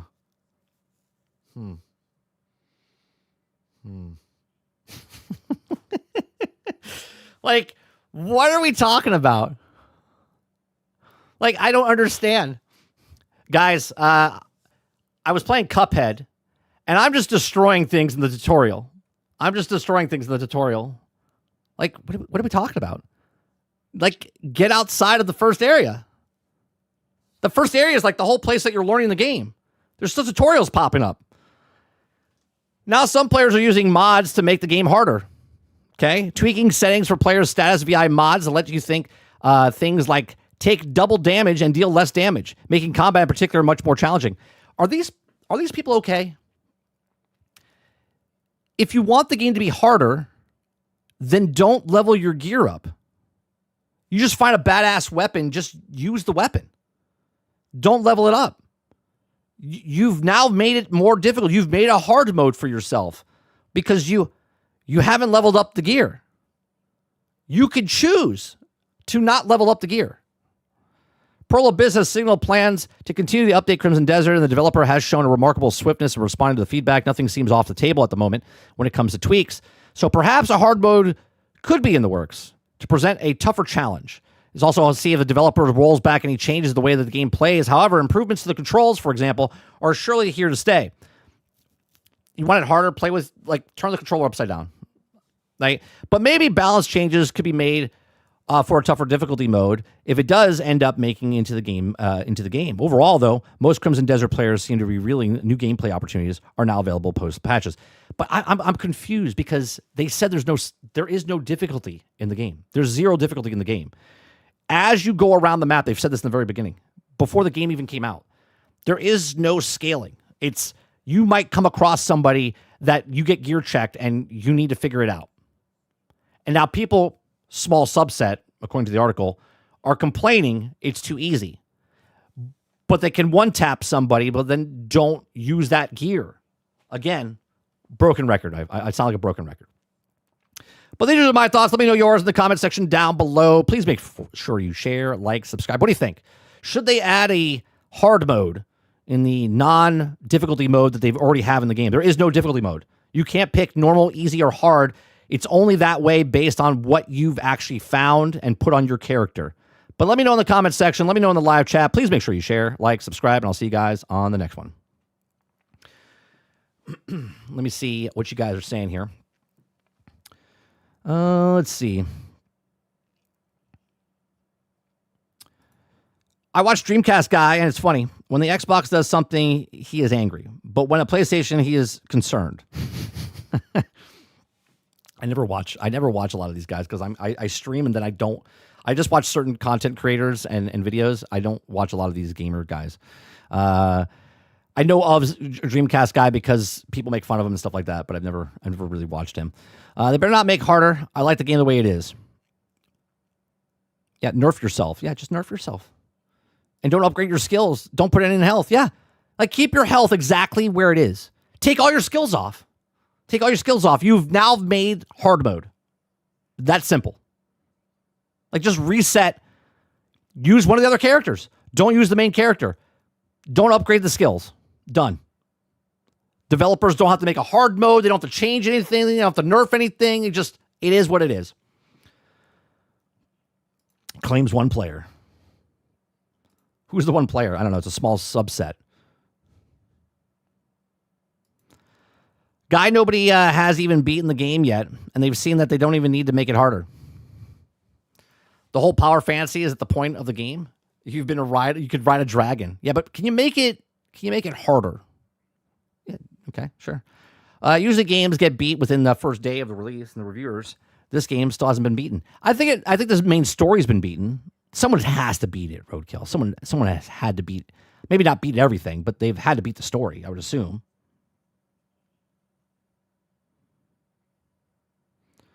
The easiest part of the game, go further in, guarantee you get your ass whooped.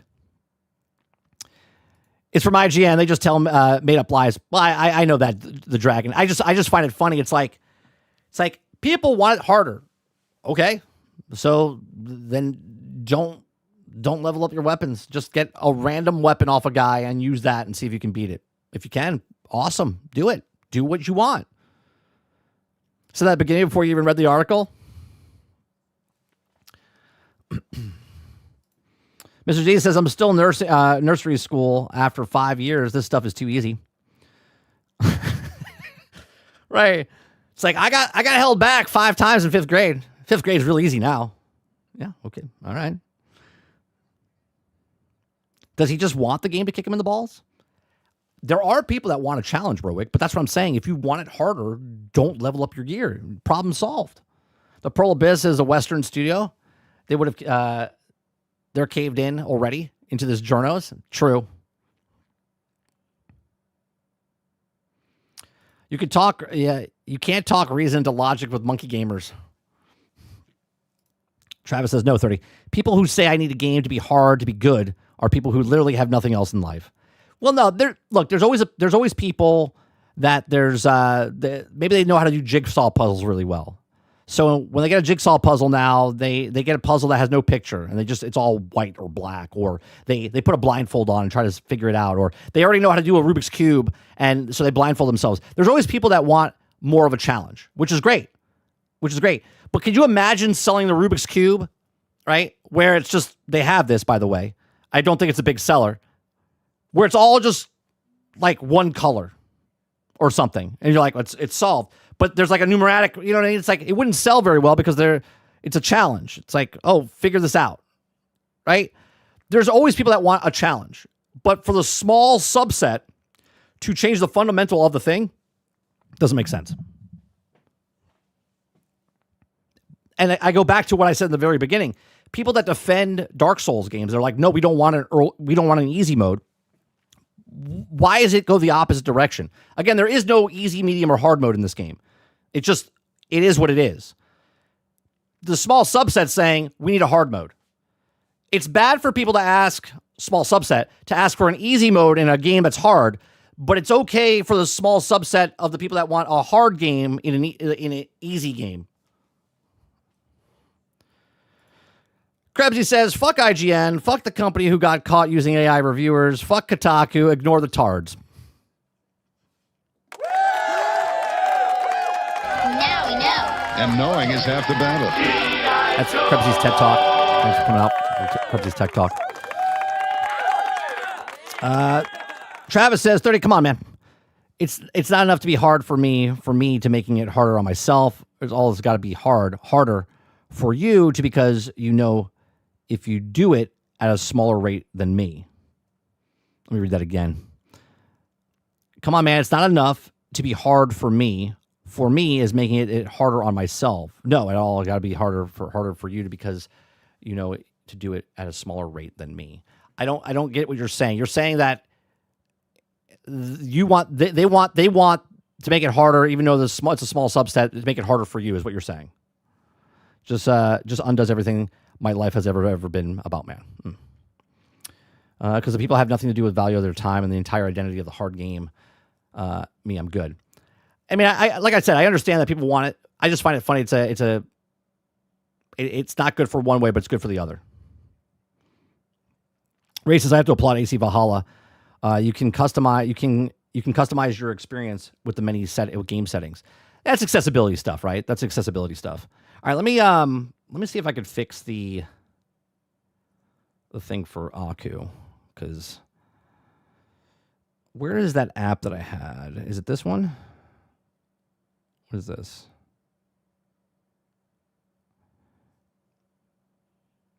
It was an app, but what is the app? Is it Stream?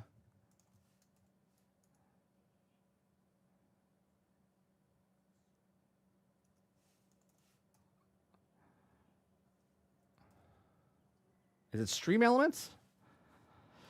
Let me see what this is. I think it's this one.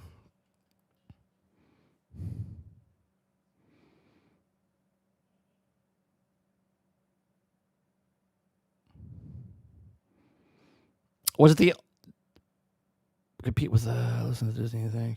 What's the one that you just put? It's the one Trump. My only regret is that I didn't take. Okay, all right. Is that the one? See, that one didn't even pop up. I think that's why it didn't get recognized.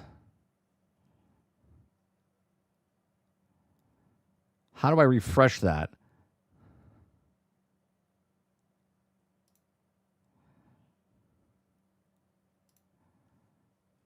That's why it didn't get it. It didn't get read. It's not even in the cycle for some reason.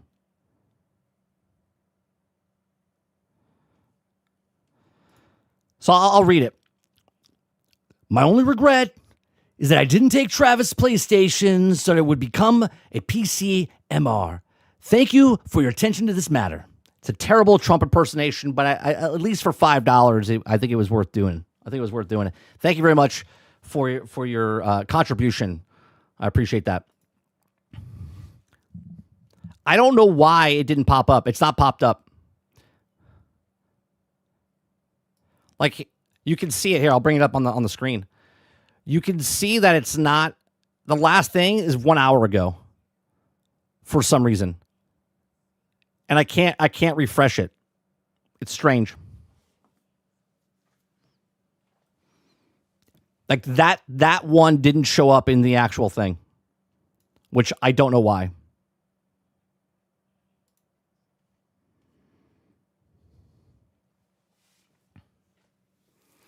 Travis says, those people can't live with it being easy because they know if there's an easier option, they'll puss out and take it. I've said that in the past. 100%. If a Souls fan had any brain power, they also realize you can also say get good and maybe don't know to help the person gets good instead of being such an asshole. You're taking it to another level. My whole thing is if the game developer doesn't want to put in a difficulty mode, they shouldn't have to. Same with Crimson Desert. There is no difficulty mode, right? That's what they wanted to make the game. So if it's a super hard mode like Dark Souls or anything like that, or Elden Ring, whatever, that's their choice. What I find funny is the people that defend that type of thing is like if the developer decided to put a scale in there for easy, medium, hard, or whatever, that's the developer's choice. Like if they want to do it for Crimson Desert, sure. But if you're complaining about something right now, you can literally just nerf yourself to have that challenge. You don't have to change the fundamentals of the game for that to happen in this case. Dark Souls, if they did make an easy mode, we've talked about this in the past, people are upset if they put it there that they wouldn't try to keep forcing themselves to try to get good. They would go down to the easier level just to finish the game.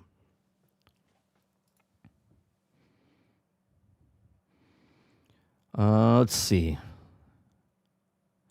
Or the scrubs can just play the game as is and get good. Right. Round up all the PlayStation. You're going to PC ponies.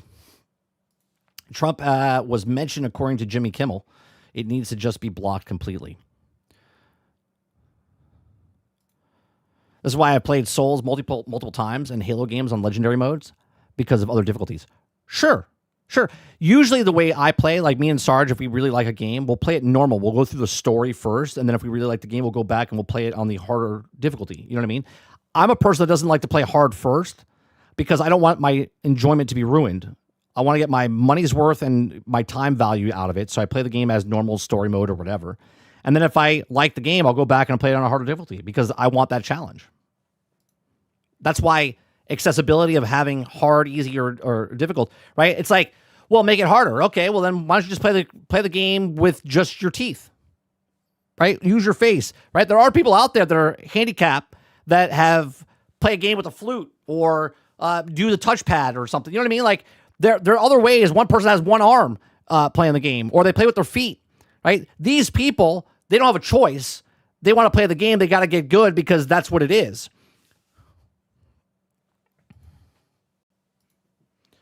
I mean, it's like any other game. You can grind and make it easier or just rush it and make it harder, right?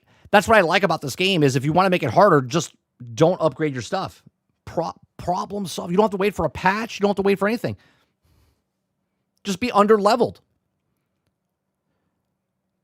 Like, for them to ask for a hard mode, they're fundamentally asking to change, like, the battles for the bosses and stuff. You know what I mean? Like, think about how much time has to go back in. They're like, all right, we have to make a hard mode. Well, we have to change the patterns of each of the bosses. There's 76 of them in the game, right? You got to change the fundamental way they react to you. That's not what they made.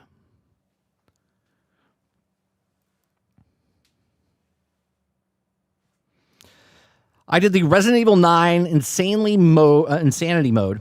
No unlimited ammo, extras, and also felt good to get through. You have to resource manage and grace sections carefully and remind me of an old Resident Evil game for PlayStation 1. Right, because that's the way you wanted to play it. And they have that ability to do it. Access is good. I always think it's always a good way, right? Having more options for people.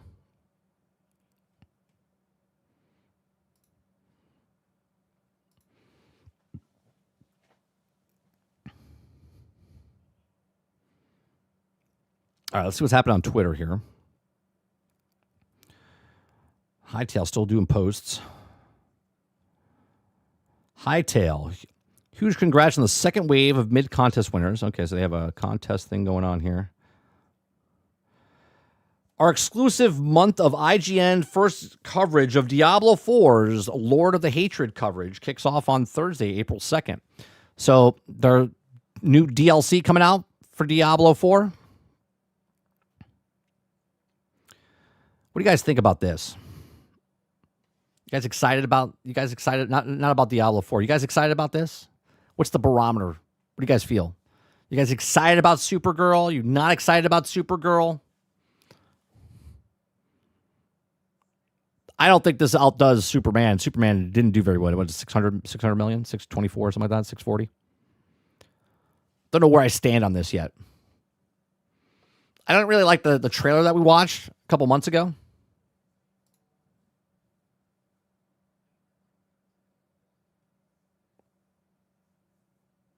Only if there's a nudity scene. Let's see what else. Arc Raiders.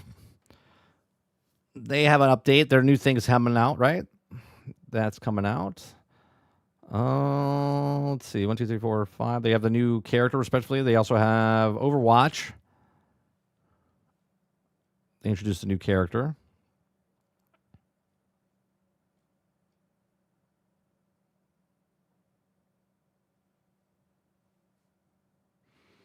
Roic says, yes, there is, and it will change D4 quite a bit. All new skill trees, new endgame systems, quality of life updates, and whatnot. So what is it, 2 years old? 3 years old? Is it 3 years?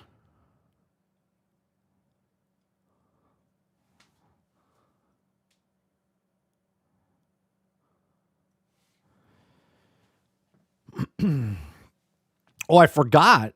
Like in a week's time, Starfield has their update. Was it April 7th? It comes out on PlayStation.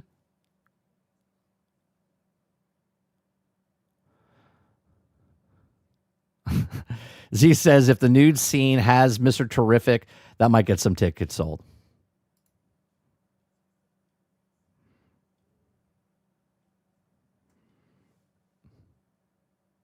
Oh, there is a new trailer for Supergirl.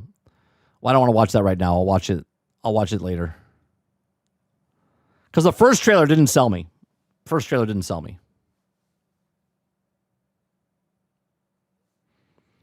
Eclipse says, yeah, I'm excited for Diablo 4. They've also been doing pretty good with the new seasons. I haven't played it since the first year. Haven't played it.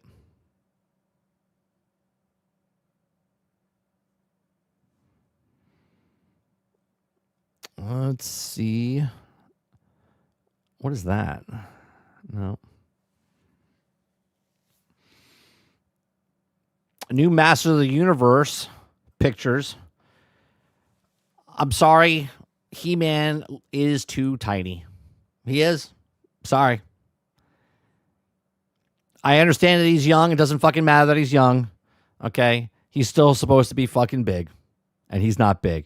Because if this does well and the new movie comes out, like the sequel comes out, and he's not bigger than he was, you know what I mean?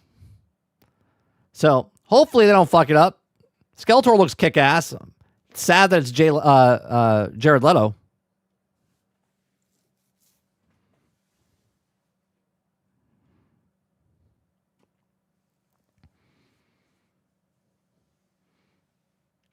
I'm with you. I didn't even move the interest needle. Yeah, I have no interest for it whatsoever.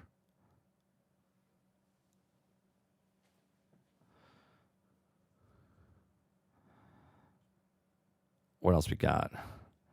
Not really much going on.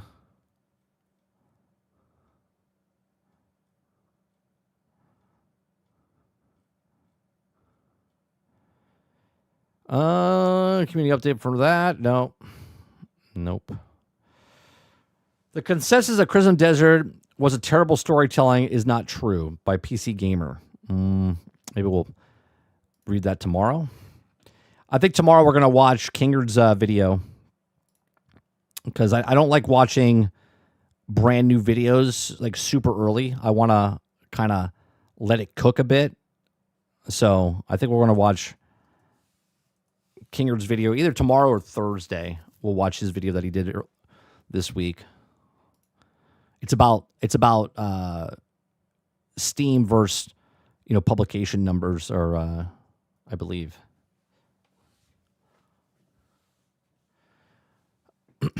Edit out the Crypto Pete shot from the start of the old clip. At least they didn't get Pedro Pascal to play He-Man. It's true. It's very true. Krebsy says it's not easy. Wes is good at dev versus bad. Expedition 33. Larian Embark is also Western devs. The day before is Eastern and was shit. The new Legacy of Kain game looks pretty good. Okay. How do I refresh this? Edit, copy, minimize. Settings. Is there a way to... No. It's sad.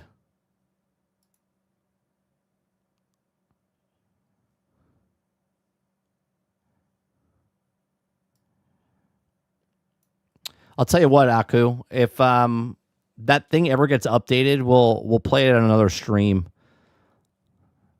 If it gets updated. I'm not sure what's going on with that system.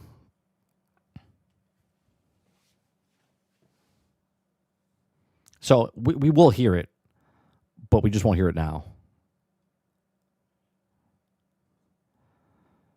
What else we got? I think that's it. I don't think there's any much going on. We got plenty of stories to talk about for the rest of the week. More stories are coming out.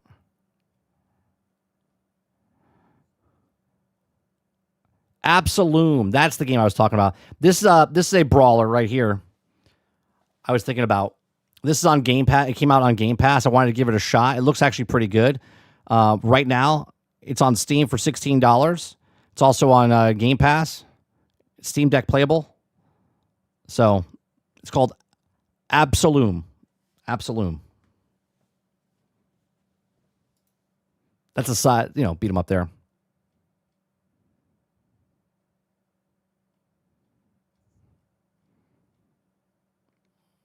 Let's see. Oh, I watched the video yesterday. Quite boring, but actually quite insightful. So a artist from Red Dead Redemption 2 has a YouTube channel that he worked on Red Dead Redemption 2. He's a world artist, okay? And he has a video where he goes over other games and shows and talks about how things work and shows you what it is. So he was going over like the water physics. And he actually said the water physics are amazing in Crimson Desert. And he's the guy who worked on it in fucking Red Dead Redemption, right? He's an environmental artist inside Red Dead Redemption 2. And he said that the waterfalls are just effects, like visual effects. He goes, but the water itself is a consistent thing. It was actually it's like a 22-minute long video. I posted in Discord. If you guys are interested in that type of stuff, watch it. He does a whole bunch of other ones. I have to go back and watch. But yeah, I thought it was interesting. I like knowing a little bit of stuff like that. Talks about how the water moves and how it's constantly moving. And it's not consistent. So it runs from the top and runs all the way down. It's really cool. Really cool. Question for Rockstar fans. I've never played it. Should I get a LA Noire while it's on sale? It's a good game. It's different than other Rockstar games, so you actually might like it. It's very story-driven. Very linear as you go. It's got semi-open world, but if you like detective type of stuff, I thought it was a great game when I played it back in the day.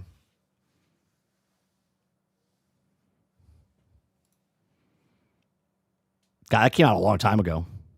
When did L.A. Noire come out?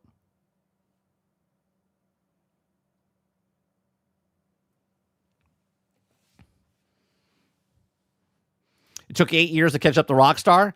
Well, it took them 8 years to make the game. So, yeah, it took them 7-8 years to make the game.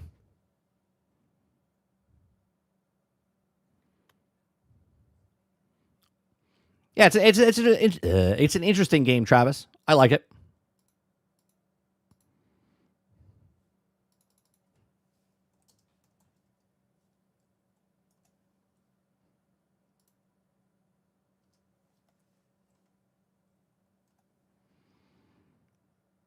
$2011, Jesus.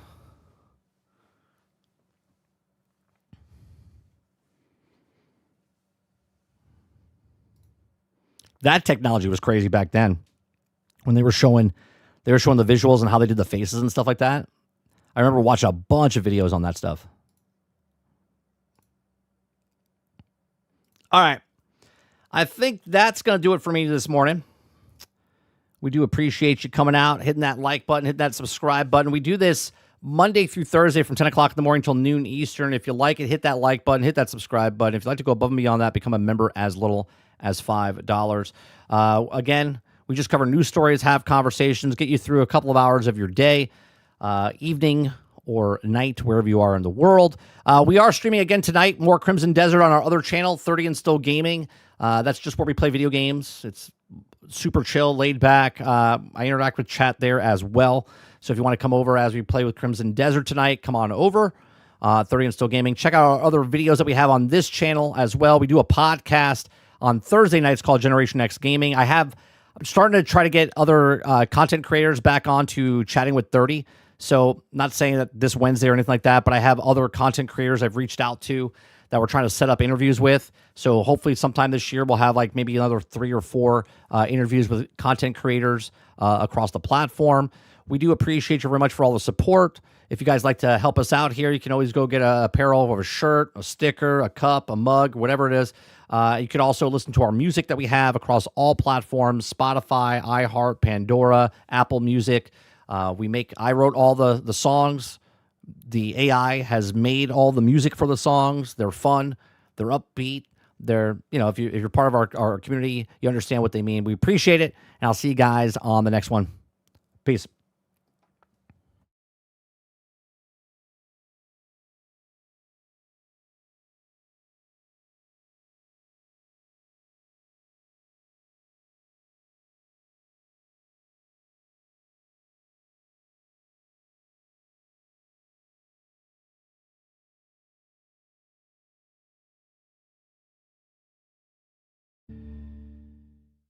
Yeah, from the mountains to the bay, from them back roads to Broadway, we all fly that same old flag, and we stand 50 stars strong.